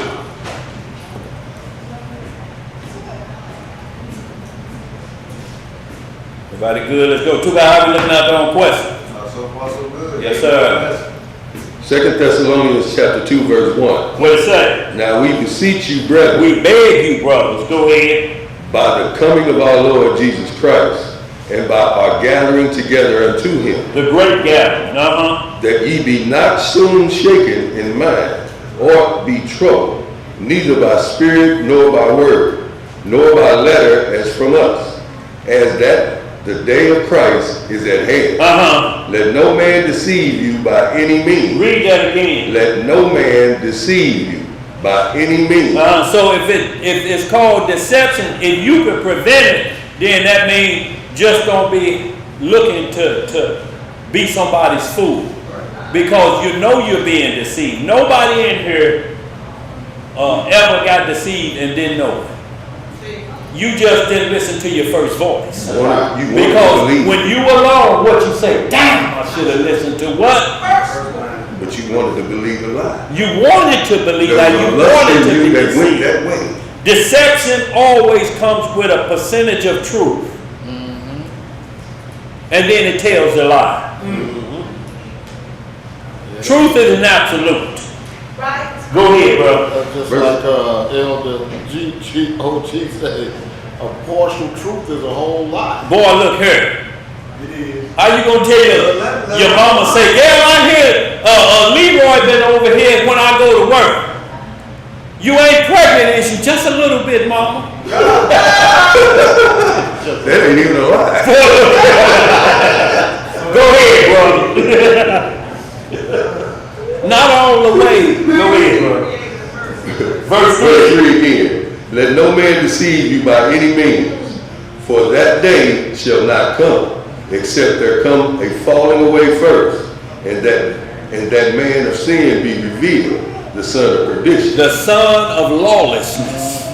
of all unrighteousness. He must be revealed first so that it can be said, man, we got took because there's going to be many going to chase the son of perdition. Go ahead. Who opposes and exalted himself above. What you say, Mom? So this one that's in the office, would you say that he's because No. He has to say he's God. he has to say. See, so we can't play the guessing game. You We put the can't finger say it in be the Trump. mouth. Trump could die tomorrow. We can't play guessing game. That's why it didn't give a name. It says when he sits up there and say, I am God, that's who it is. Ain't no need trying to pick somebody because we've been picking since Ronald Reagan. It's just think before us, They were picking before him. Let's quit picking. Pick bullets. Don't pick the Antichrist. You'll be better off. Go ahead. wash your hands, please. Yes, sir. Verse 4 again. Who opposes and exalted himself above all that is called God, or that is worshipped, so that he, as God, sitteth in the temple of God, Yes, sir. showing himself that he is God. Showing himself that he is what? He is God. Yes, sir. Remember ye not that when I was yet with you, I told you these things. And now ye know that what withholdeth that he might be revealed in his time. He gonna be revealed in his time, y'all. Ain't no need in us. Let's just run Matthew 24, then we're gonna get on these ones about the Messiah, y'all. We close out. We good. We right at 4 o'clock hour. We should hit right on time. So Brother David, that picture was just not anything. What picture, Imam?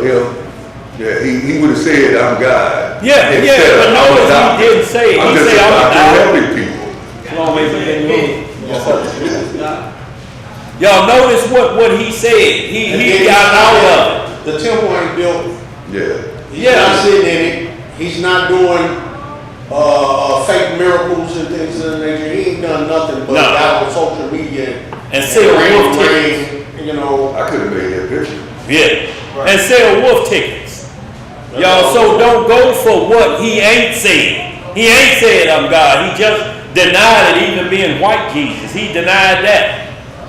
So y'all, we can't chase the wind. Right. Right. Let's get some more. The book of Matthew chapter. Got a question in the chat from Maurice Rich. No, Mike, more reason. Maurice asks, 1 Thessalonians 4:17, why are individuals going to be called up into the air during this time? Is it to receive our spiritual body? Is this a part of the gathering? No. Look, it said the great gathering. No, that ain't, because what happened is the doctrine of Christianity used that called the rapture.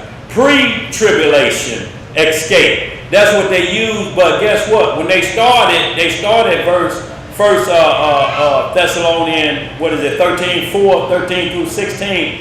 What they're not seeing and what they're not taught is that's at the last trump. Right. So you got 6 tribulations already that went forth. 6 trumpets blown. This is the final trump. So you went through tribulation anyway. Right. But they're not teaching them how the trumpet sounds. So they thinking that, the horn gonna sound, but you don't know it's the 7th horn. You done been through all hell. They don't know it's 7 of them. They don't know it's 7 of it. Just like they don't know it's 12 gates. And they keep saying Peter's at the one pearly gate. It says there's 12 gates of pearls. Right. Y'all understand? So it's a misdirection.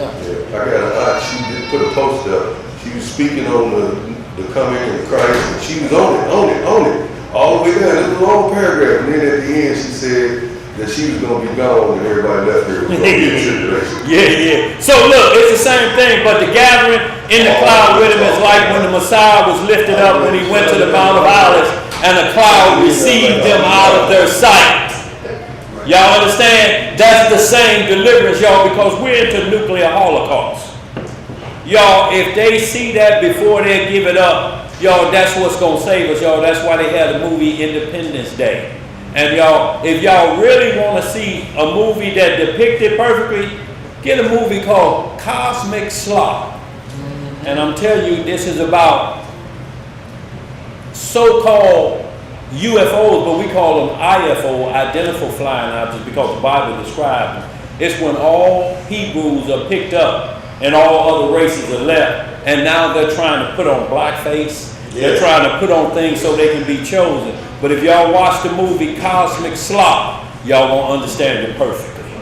Yeah, it's old. You got a VHS, it's an old one. But y'all gonna understand it perfectly, y'all, and y'all gonna see the gathering by what we call IFO, identifiable flying objects, that's mentioned in Ezekiel. He said how we identify. Also let it be known that they're only coming to pick up the Negro. Well, that's what we talking about, Elijah. So y'all got to really look at it. White folks at their job like, wait a minute, what about this? So they are putting on blackface because y'all, Hollywood can't write no other script. The script is already written in the Bible. So y'all, let's hurry up and catch up, y'all, while we got about these 15 minutes, y'all. So Matthew 24. Matthew 24. We just gonna run 15, gonna run a couple, y'all, and then gonna get right into the Messiah's covenant so we can understand this clearly, what tabernacle we ought to be entering into. And the city of people you need to be around. Y'all, we can't be like the 5 cities of Sodom and Gomorrah. 5 cities that agreed to wickedness. Y'all understand what I'm saying? 5 whole cities of wickedness. Every city you want to go to, the fun was still there. Like they call Vegas Sin City. Yes, sir. Atlanta, in certain parts, is now Sin City. San Francisco is Sin City. Los Angeles is Sin City. New Orleans, down there around the French Quarter, is Sin City. You go there and you got on some beads, you can see something else. You can get breastfed. BB. Let's get it. Matthew 24. Matthew chapter 24, verse 1. 15, hit it, like, I mean 15, yeah. Matthew chapter 24, verse 15. What's your other laughing? Go ahead. When ye therefore shall see the abomination of desolation, spoken of by Daniel the prophet, stand in the holy place. Now listen, y'all, we just read Daniel the prophet, verse 9. He's referring back to, he said, when you see that prophecy come to pass, go ahead. Whoso readeth, let him understand. Then let them which be in Judea flee into the mountains. So if you in Judea, you got to go to the mountains. You got to know where the mountains at. We're going to get that clear when we read the last chapter of the Tabernacle scripture, Zechariah 14. We're going to understand it clear. Now look, if somebody's having you chasing a flea doctor to flee back to Jerusalem, this just said, if you be in Jerusalem, do what? Start running. Do you understand there ain't no location salvation? It's instructions that tell you where to go. The Messiah gonna touch back down on Mount of Olives. Like the 11 said, you see him ascending, he coming back to the same location. That's where you got to get your running boots heading toward the Mount of Olives. Not the Mount of Death, but the Mount of Olives, because it's something supernatural gonna happen with that. If you be in Judea. Are we in Judea? No. We got Hebrews over there in Judea. Akdar, Ema Naomi, Ema Yisrael, Sheb and Naomi, Anakiah. Over there in the land, they got to get ready to start running, y'all. Let's get some more. Verse 17. Yeah. Let him which is on the housetop not come down to take anything out of his house. No, ain't no need you when the horn blows and the IFOs get here. You can't say, wait, let me go get my gators. I can't go get my iPad. No, you can't go get it. Is there what you gonna need it for? It ain't using that AI technology. It's all AI and Jacob. Abraham, Isaac, and Jacob, where you going? Right. Let's read some more. Neither let him which is in the field return back to take his clothes. And woe unto them that are with child, and to them that give suck in those days. But pray ye that your flight be not in the winter, neither on the Sabbath day. For then shall be great tribulation, which such as was not since the beginning of the world to this time, no, nor ever shall be. So it's talking about Genesis 1:1, when the world was destroyed by the flood. Everybody was wiped out. Every human being, every animal. Genesis 1:1 and 2 that matches up with Jeremiah 4:23 on down. So that's the destruction he talking about. When the world, Noah's flood destroyed the world, but it didn't destroy everything within it. Right. The mountains and didn't have to have a new sun and a moon. Didn't have to recreate trees and different things. It just wiped the people out. So it said this one gonna be like that time if it fall on the Sabbath day. It's gonna be worse than that if it fall on the Sabbath day. Because if the father have to get up on his rest day, you know it's going to be trouble. Y'all remember how you used to, if you woke your daddy up while he trying to rest and you got to go to work, don't y'all wake your daddy up. He got to get up and go to work. Wake him up and see what happens. Belt started swinging. Run it down to 24. Verse 22. Yeah. And except those days should be shortened, there should be no flesh be saved. But for the elect's sake, those days shall be shortened. Then if any man shall say unto you, Lo, here is Christ, or there, believe it not. Believe it not. We just had, I'll see you later. Okay. Look, we just had a new boy just popped on the scene with a boiled egg on his forehead saying he's Christ. Now wait a minute. You need surgery and you opening the eyes of the blind, but you can't get rid of that may not. It may go down, it may not. If he still got it, it ain't and it ain't went down. Go ahead. It's marked as a sign. Go ahead. Verse 24.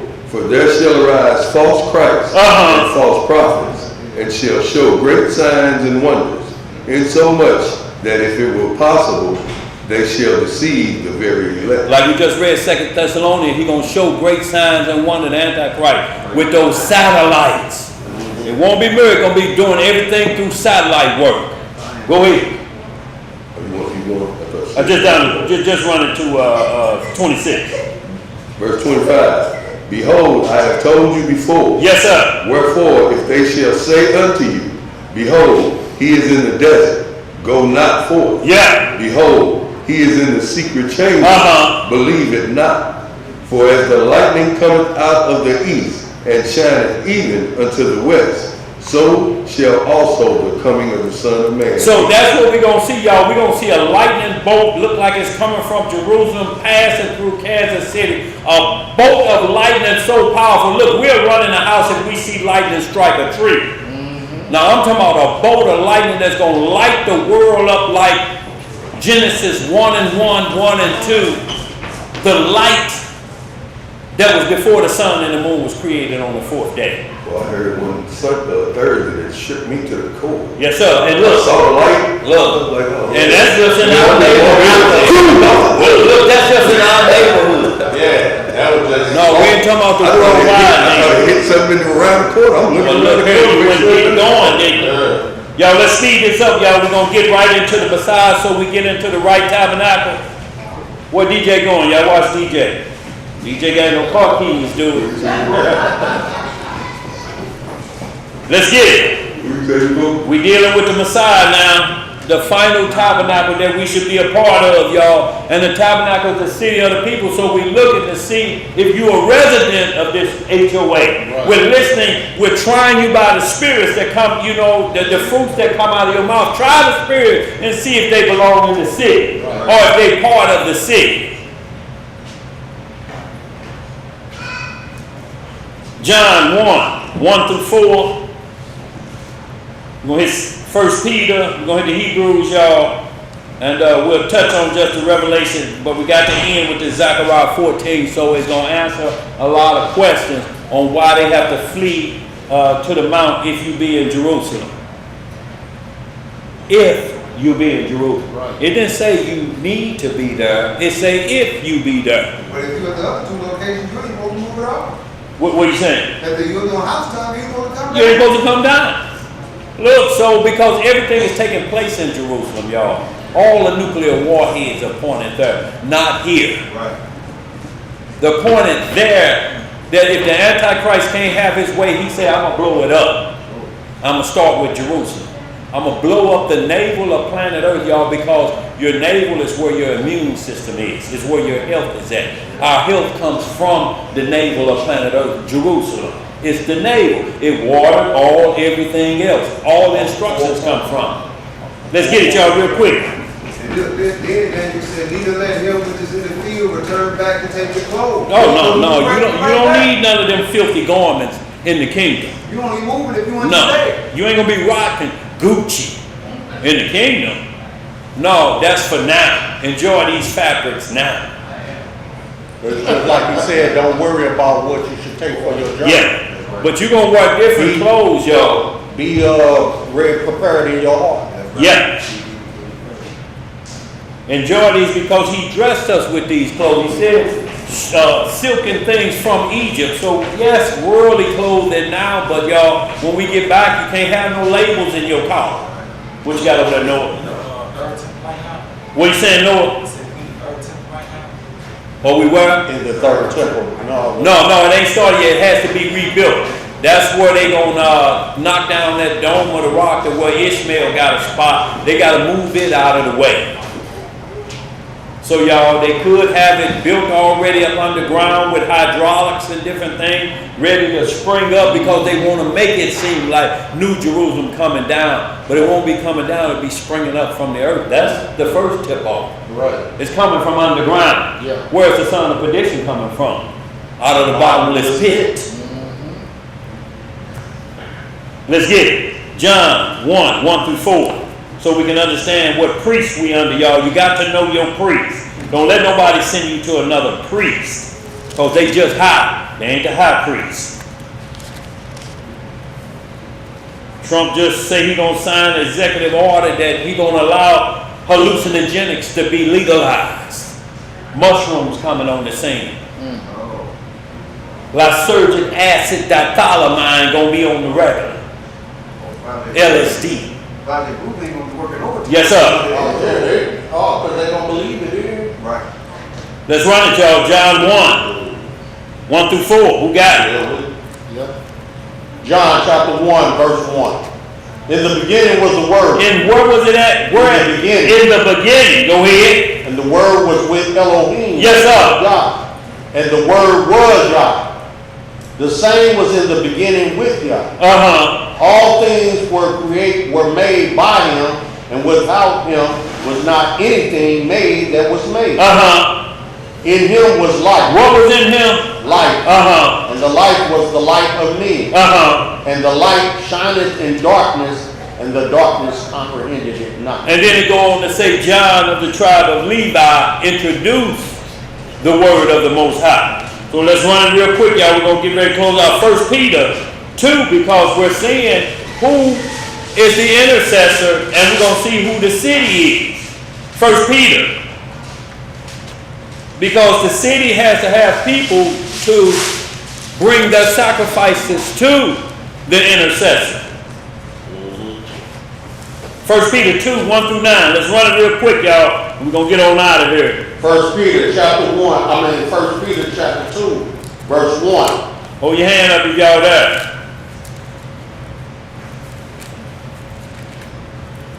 Ready? Yeah. Go ahead. Wherefore, laying aside all malice. Laying aside what? All malice. And all guile. And hypocrisies. And envies. And all evil speaking. Y'all, we have to lay that aside, y'all. We can't let that show up at our feast day. Right. Y'all, if that's in your heart, don't come to the feast day. You cannot bring it, y'all, under no circumstance, because guess what's going to be the talk of the feast day? That is going to be the talk of the feast day. Yep. Let's get some more. Can't come with shalom, stay at home. That's right. As newborn babes. As what? Newborn babes. Desire the sincere milk of the word, that ye may grow up thereby. If so be ye have tasted that the Lord is gracious, to whom coming as unto living stone, unto a living stone, disallowed indeed of men, but chosen of Yahweh and precious. Ye also, as lively stones, are built up a spiritual house. What kind of house? A spiritual house. And holy priesthood. What kind of priesthood? A holy priesthood. To offer up spiritual sacrifices acceptable to Yahweh and by Yahweh Shah. Y'all see that spiritual sacrifices. So everything we read about offering bullocks and different things under Aaron. You have to offer up spiritual sacrifices now. Righteousness coming from your heart as a newborn babe in innocence.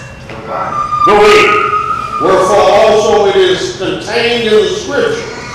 Behold, I lay in Zion the chief cornerstone, elect, precious, and he that believeth on him shall not be confounded. See that word believe is again, that started with Abraham, didn't it? Yes, sir. Go ahead.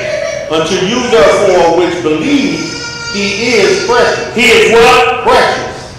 But unto them which be disobedient, the stone which the builders disallowed, the same is made the head of the corner, and a stone of stumbling, and a rock of offense, even to them which stumble at the word, being disobedient. Being what? Disobedient. That's how you stumble at the word. Go ahead, Elisha. Whereunto also they were appointed.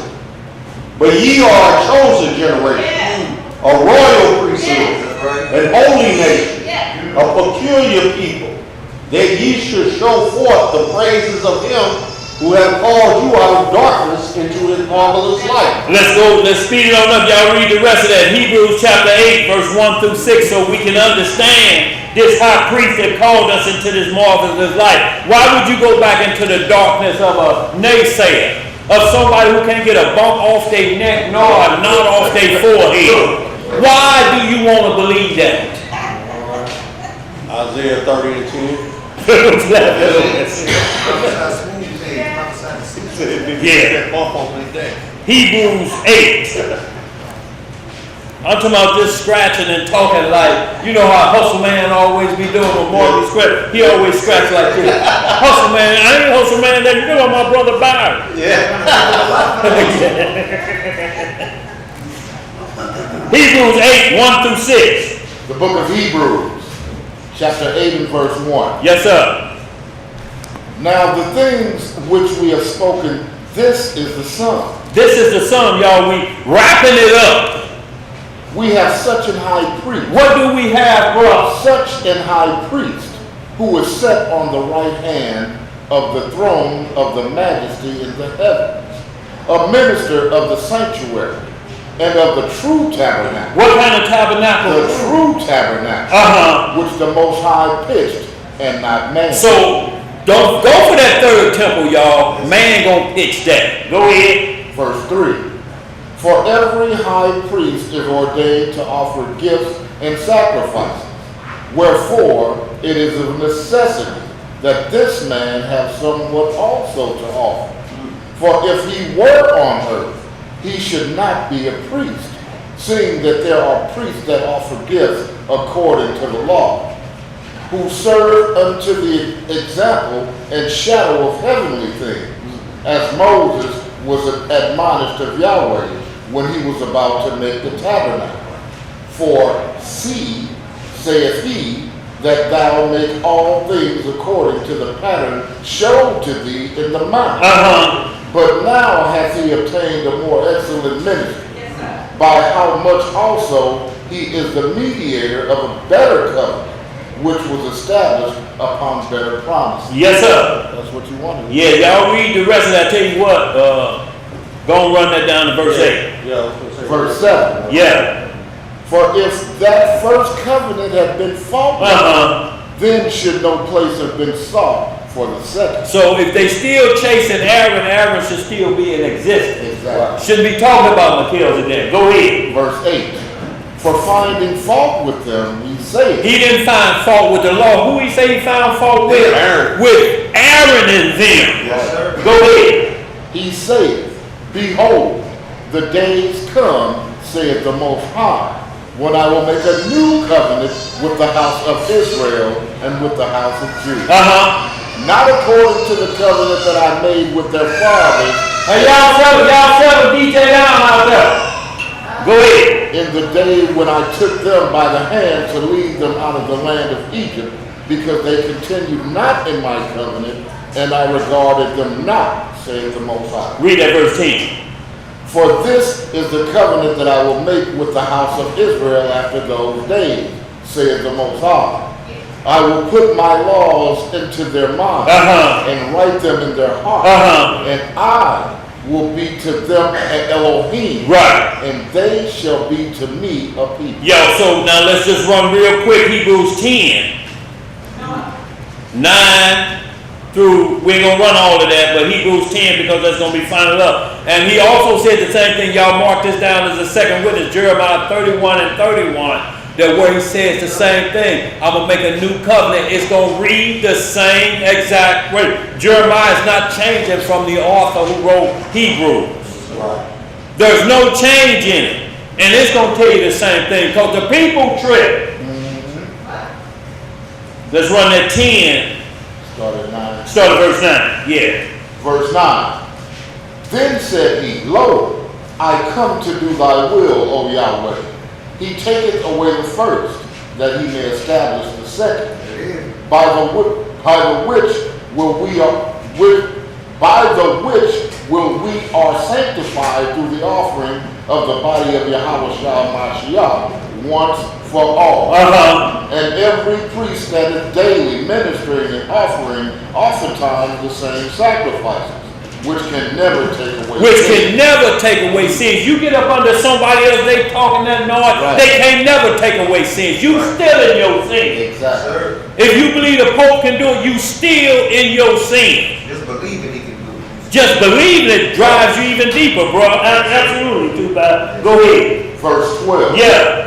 But this man, after he had offered one sacrifice for sins forever, sat down on the right hand of Yahweh. Right. From henceforth, expecting till his enemies be made his footstool. For by one offering he had perfected forever them that are sanctified. Yes, sir. Run to the next verse, to 16. Whereof the Holy Ghost also is a witness to us.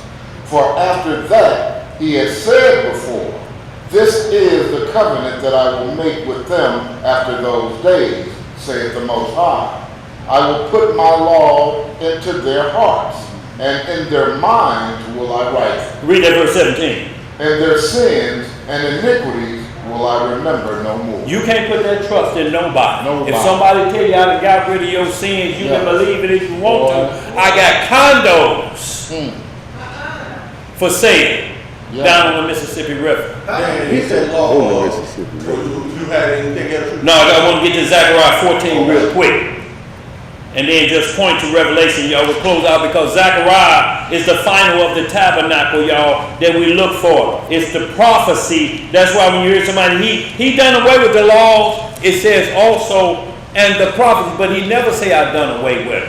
Not one jot, not one tittle. He said not one jot until all be fulfilled. After that, In the law and the prophet. What you got, Elijah? After that, Zechariah, do we hear two scripts? Right Yes, after sir. that Deuteronomy 13 and Numbers 25. Yes, sir. Zechariah 14, y'all. And this going to answer it what we need to. We're going to read 1 through 8. Y'all read in between. Then we're going to jump down to, for time's sake, verse 17. We're going to read 1 through 7. And then we're going to jump down. Y'all read everything in before. But 1 through 4, we're going to get in the midst of why if you be in Jerusalem. Who got it? Zechariah 14 and 1.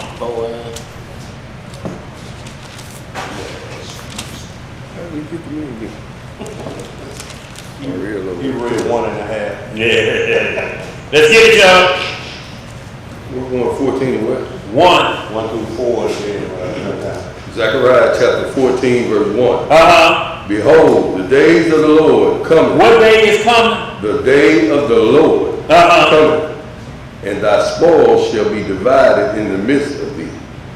For I will gather all nations against Jerusalem to battle, and the city shall be taken, and the houses rifled, and the women ravished, and half of the city shall go forth into captivity. Yeah. And the residue of the people shall not be cut off from the city. Yes, sir. Then shall the Most High go forth and fight against those nations, as when he fought in the day of battle. Yes, sir. And his feet shall stand in that day upon the Mount of Olives. Where his feet gonna stand at? On the Mount of Olives. The same thing in Acts 1 and 9 through 12 when he ascended from the Mount of Olives. Go ahead. Which is before Jerusalem on the east. Yes, sir. And the Mount of Olives shall cleave in the midst thereof toward the east and toward the west. And there shall be a very great valley, and half of the mountain shall be removed toward the north, and half of it toward the south. So it's nuclear proof. All mountains are nuclear proof. That's why they can't crack Iran, because they got all that stuff under 2 miles under a mountain. And a nuclear weapon on earth can destroy the Most High's mountain. So when he split that mountain open, if you in Jerusalem, run down to the valley of it, he's going to close it up because warheads is pointed there. Y'all understand what we're saying? That's a safety zone. If you're looking for a wilderness somewhere in Jerusalem, run to the Mount of Olives. Right. Don't be looking for, in what's that one, the Red City? Esau was from Mount Seir and Petra and all them and these other places. Our instruction manual say, if you be in Jerusalem, Right. if you anywhere else in the world, don't come off your housetop. Don't go back and get nothing. Everybody in the house needs to know what's going on. And Let's get some more. Talking about running the Petra, which is a tourist attraction now. burial ground. No, it's a tourist It's attraction. a tourist attraction of a burial Of a ground. burial ground. And somebody telling you to run to a graveyard. Run some more of that. Did you say you're jumping down, or you want me to keep going right there? Okay, yeah, you can, y'all read on down the rest of that. No, go down to verse 7. Verse 5. And ye shall flee to the valley of the mountain. Yeah. For the valley of the mountain shall reach unto Azar. Yeah. Ye shall flee, like as ye fled from before the earthquake in the days of Uzziah king of Judah. And the Elohim my God shall come, and all the saints with thee. Let's read a little bit more in verse 7. And it shall come to pass in that day that the light shall not be clear nor dark. Like Genesis 1 and 1 and 1 and 2. Look, there was no sun and no moon then. Different light. It was a different light. Go ahead. But it shall be one day which shall be known to the Most High. Not day nor night, but it shall come to pass that at evening time it shall be light. And we're talking about between the days at twilight time, where there's no sun and the moon. You have to depend on the true light. The true light still because sun worship is going to be looking for the sun. Moon worship is going to be looking for the moon. Jump down to verse 16. Verse 16. And it shall come to pass that everyone that is left of all nations which came against Jerusalem shall even go up from year to year to worship the King, the Elohim of hosts, and to keep the feast of tabernacles. Now it says all the nations who left after Messiah come back and put that heat down. Who's ever left been saved for a reason. Right. And you got to obey because that's the way it was originally planned. For all nations to come to Jerusalem and one king. It happened to be King Adam, but he failed. Now going to be King Yahushua. Let's get some more. And it shall be that whosoever will not come up of all the families of the earth unto Jerusalem to worship the King, the Lord of hosts, even upon them shall be no rain. Yes, sir. And if the family of Egypt go not up and come not, that have not rain, that have no rain. That have no rain. There shall be the plague wherewith the Lord will smite the heathen that come not up to keep the feast of tabernacles. Notice how the feast ends with the promise. It started with Abraham keeping the feast. Notice where it ends at. Many shall come from the east and the west to sit down with who? Abraham, Isaac, and Jacob. Where at? In the kingdom. Let's get some more. Finish that out, Zed. This shall be the punishment of Egypt.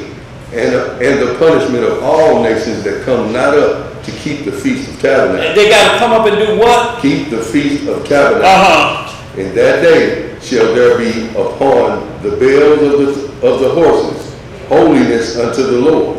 And the pots in the Lord's house shall be like the bowls before the altar. Yeah, every pot in Jerusalem and in Judah shall be holiness unto the Lord of hosts. Every pot, everything got to be holy because we had the pots and different things. We had the water. Everything got to be holy. Not like the Mark 7 talk about the Pharisees. You wash pots and stuff and dipping your hands in water. And it's still dirty. Yeah, it's still dirty. You just got water trickling down your elbow. Yeah, this last one, like before you hit that, I just want to hit that Revelation 21. Yeah, go ahead, bro. Just verse 4 through 6. And then like to run the ones, and y'all read the rest of all the 21. Maybe with 2 more sentences. Huh? Well, 2 more sentences. Oh, you had 2 more on Zechariah? So go ahead, run them through. I'm sorry, man. Go ahead. What was that? Them 2? And all they that sacrifice shall come and take of them, and see it therein. And in the day there shall be no more the Canaanite in the house of the Most High.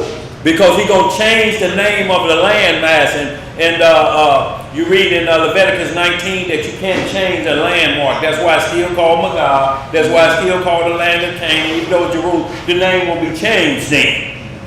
So we know remembrance of Canaan being in that area with that wickedness. Right. Last one, y'all. Just no. I said we're gonna run through. I just want to read Revelation 21, 1 through 5. And then, like, so we're running 2. You said we'll close out. Revelation chapter 21, verse 1. So this gonna happen right after the second coming. And I saw a new heaven. What do you see? A new heaven. Uh-huh. And a new earth. For the first heaven and the first earth were passed away, and there was no more sea. Yes, sir. And I, John, saw the holy city, New Jerusalem, coming down from Elohim out of heaven, prepared as a bride adorned for her husband. Already prepared, coming from up high, without a man's hands touching it. Right. Go ahead. And I heard a great voice out of heaven saying, Behold, the tabernacle of Elohim is with men, and he will dwell with them, and they shall be his people. And God himself shall be with them and be their God. And God shall wipe away all tears from their eyes. There shall be no more death. Ain't that what we're looking for, y'all? That's the main thing, ain't it? Go ahead. Neither sorrow, nor crying, neither shall there be any more pain. Oh, boy, wouldn't that be a blessing right now? Go ahead. For the former things are passed away. And he that sat upon the throne said, Behold, I make all things new. And he said unto me, Write, for these words are true and faithful. And he said unto me, It is done. I am Alpha and Omega. I'm Genesis to Revelation. The beginning and the end. Yes. I will give unto him that is athirst of the fountain of the water of life freely. He that overcometh, overcometh shall inherit all things. And I will be his Elohim. And he shall be my son. And y'all read the rest of that. You go see it's 12 gates to this city, and the people of that city, the 12 disciples sitting on 12 thrones of that city to make sure that there's no Sodom and Gomorrah. Because when you get into Revelation 22, and we just giving you that to write it down, 22, 12 through 16, it tells you everything outside that kingdom. Murderer, sorcerer, dogs. You know why? Because outside that kingdom is the lake of fire. That's where they dwell. There ain't gonna be no spots left on earth that there'll be sorcerers and dogs. No, they in the city of perdition. Bless what them two you had. Numbers chapter 25, 1 through 7, and then Deuteronomy chapter 13. Let's run it real quick. And the reason why I was going there is because when we was talking about being under the righteous tabernacle versus the wrong tabernacle, unrighteous tabernacle. Yes, sir. And I just wanted to show an example of how Israel and their stiff-neckness, even though Elohim was already in the process of punishing us for disobedience, that still did not, it still didn't mean nothing. The brother still did something ill right in the midst of all this. See, and what happens is the seeking a whole nother tabernacle right in the midst of Elohim pronouncing a judgment on us. See, the city becomes the tabernacle, and it ain't supposed to be that. The city comes into the tabernacle. Right. But now Israel has made themselves the gospel of the good news. Israel, you just a carrier of the good news. It's just like when people say Israel is his firstborn, not Christ. Yeah. And what are they loaded with? Christ was first. Yeah, I mean, You're saying we don't get righteousness out of unrighteous people that can't stay at home. right. Can't stay at home. 900 years of bondage and can't stay at home. This who you trusting? Can't sit still. Let's get it, y'all. Let's read Backslide and treacherous. Numbers chapter 25, verse 1. What it say, buddy? And Israel abode in Shittim. Uh-huh. And the people began to commit whoredom with the daughters of Moab. Oh, boy. And they called the people unto the sacrifices of their God. Uh-huh. And the people did eat and bowed down to their God. You know, all they got to do is put chicken and watermelon out there, and there we go. And some half-naked women. And then half-naked women. That's all, and, boy, let's read some more. And Israel joined himself unto Baal Peor. And the anger of the Most High was kindled against Israel. Uh-huh. And the Most High said unto Moses, take all the heads of the people and hang them up before the Most High against the sun. Uh-huh.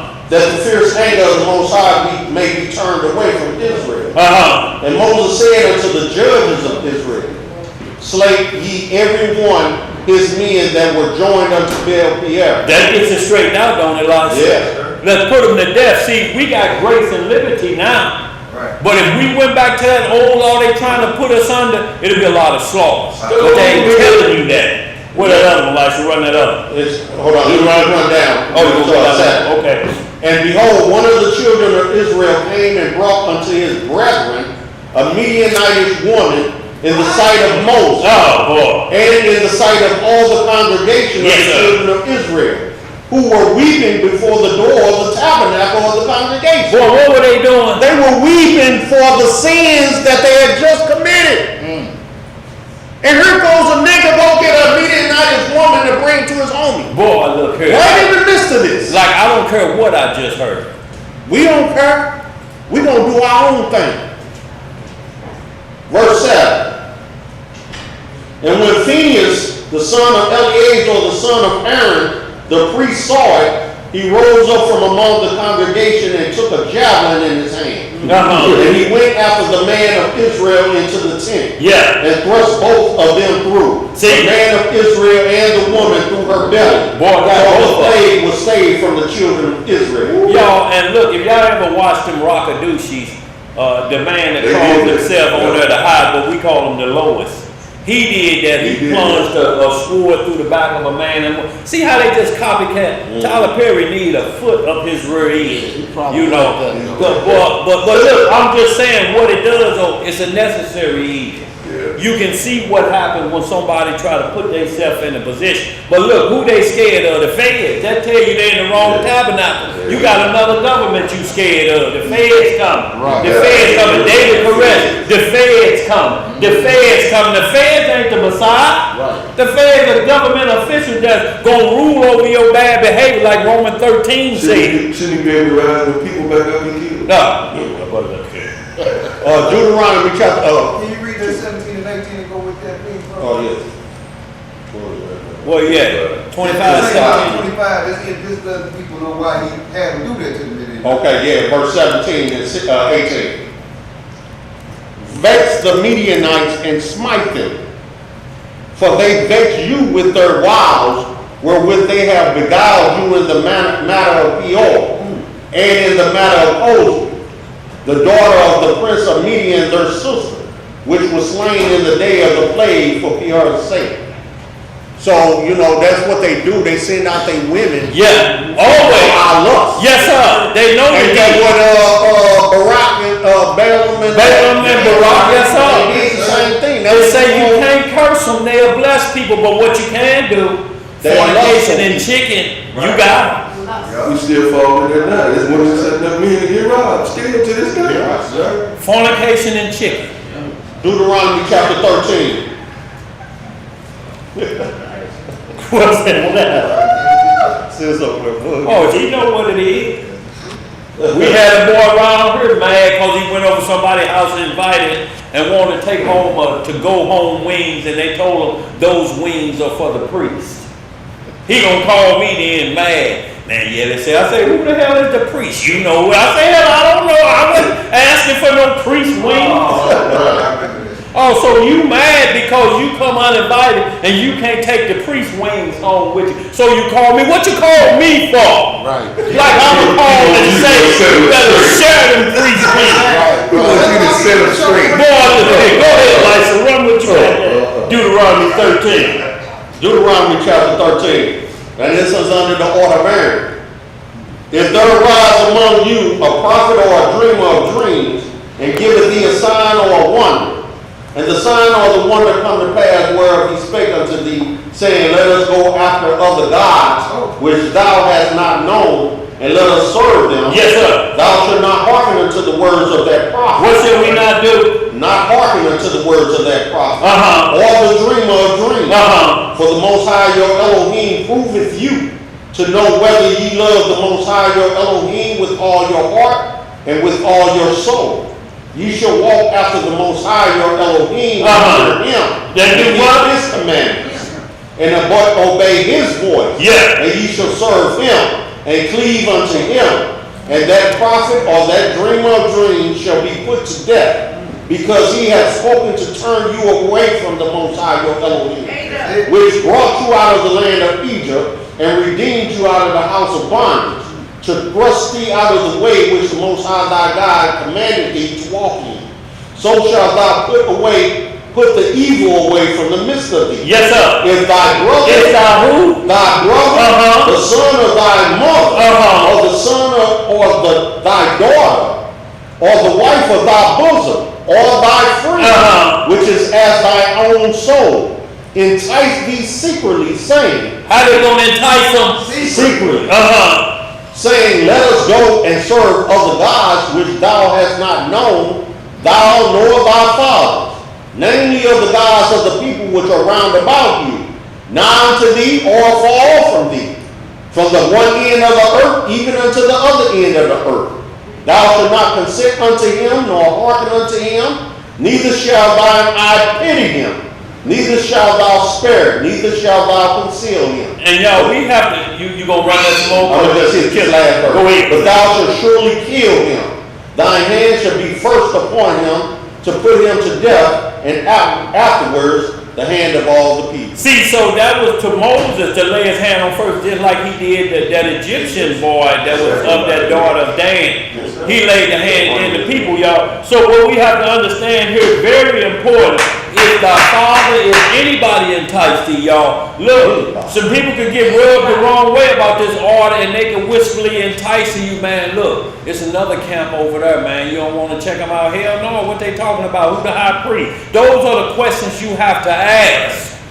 Who's the high priest they teaching over there? What is the instruction manual before we go over there? If they can't answer, dog, look, you just gonna like to set up. If you go for that, you want to be deceived. Look, it's a for real setup, absolutely. If they entice you, just ask, what instructions do they follow? We're not saying you can go. This ain't the only camp that's going around the loo or anywhere else. What are the instructions? Then, if the instructions are right, we can visit. Right. But I ain't gonna learn no instructions when I get there. Oh, you'll see when you get there. No. Let's close out. Like, you got anything else? No, that's it. Except that boy. Good. In Israel. Good. You good too, Bob? Yes, sir. Family. Assembly. Y'all got anything else? We good? Good. John Evans said in the chat, no raisins in my salad. Yeah, I know that's right. Yes, sir. Don't go to that grazing tabernacle. What you were saying, bro? I'm gonna do that 27. Yes, sir. Let's get it. We're going to close on out, y'all family. Hope there was some good dining on this Sabbath feast day. All right, family. We're going to get this closing prayer. And it is with the Most High's permission. And it's in the name of His only begotten Son, our Lord and Savior and our Redeemer. Yes, sir. Yahushua HaMashiach. But we know Him as Jesus the Christ, family. Long live the King. Long live the King. Read it in the book of Psalms. Yes, sir. In the 27th chapter. Read. It reads. Yes, sir. The Lord is my light and my salvation. Yes, sir. Whom shall I fear? Yahweh is the strength of my life. Yes. Of whom shall I be afraid? Yes. When the wicked, even mine enemies and my foes, came upon me Yes, to sir. eat up my flesh, they stumbled and fell. Yes, sir. Though an host should encamp against me, my heart shall not fear. Though war should rise against me, Yes. in this will I be confident. One thing have I desired of the Most High, that will I seek after, Yes. that I may dwell in the house of the Lord all the days of my life. Yes, sir. To behold the beauty of the Most High, Yes. and to inquire in his temple.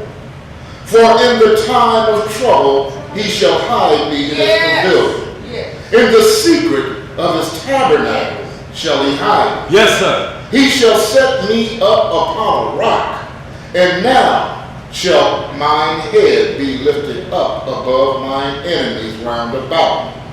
Therefore Yes. will I offer in his tabernacle sacrifices of joy. Yes, sir. I will sing, yea, I will sing praises unto the Lord. Yes.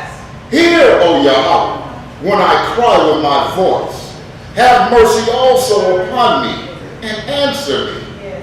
When thou saidst, seek ye my face, my heart said unto thee, thy face, Master, will I seek. Yes, sir. Hide not thy face far from me.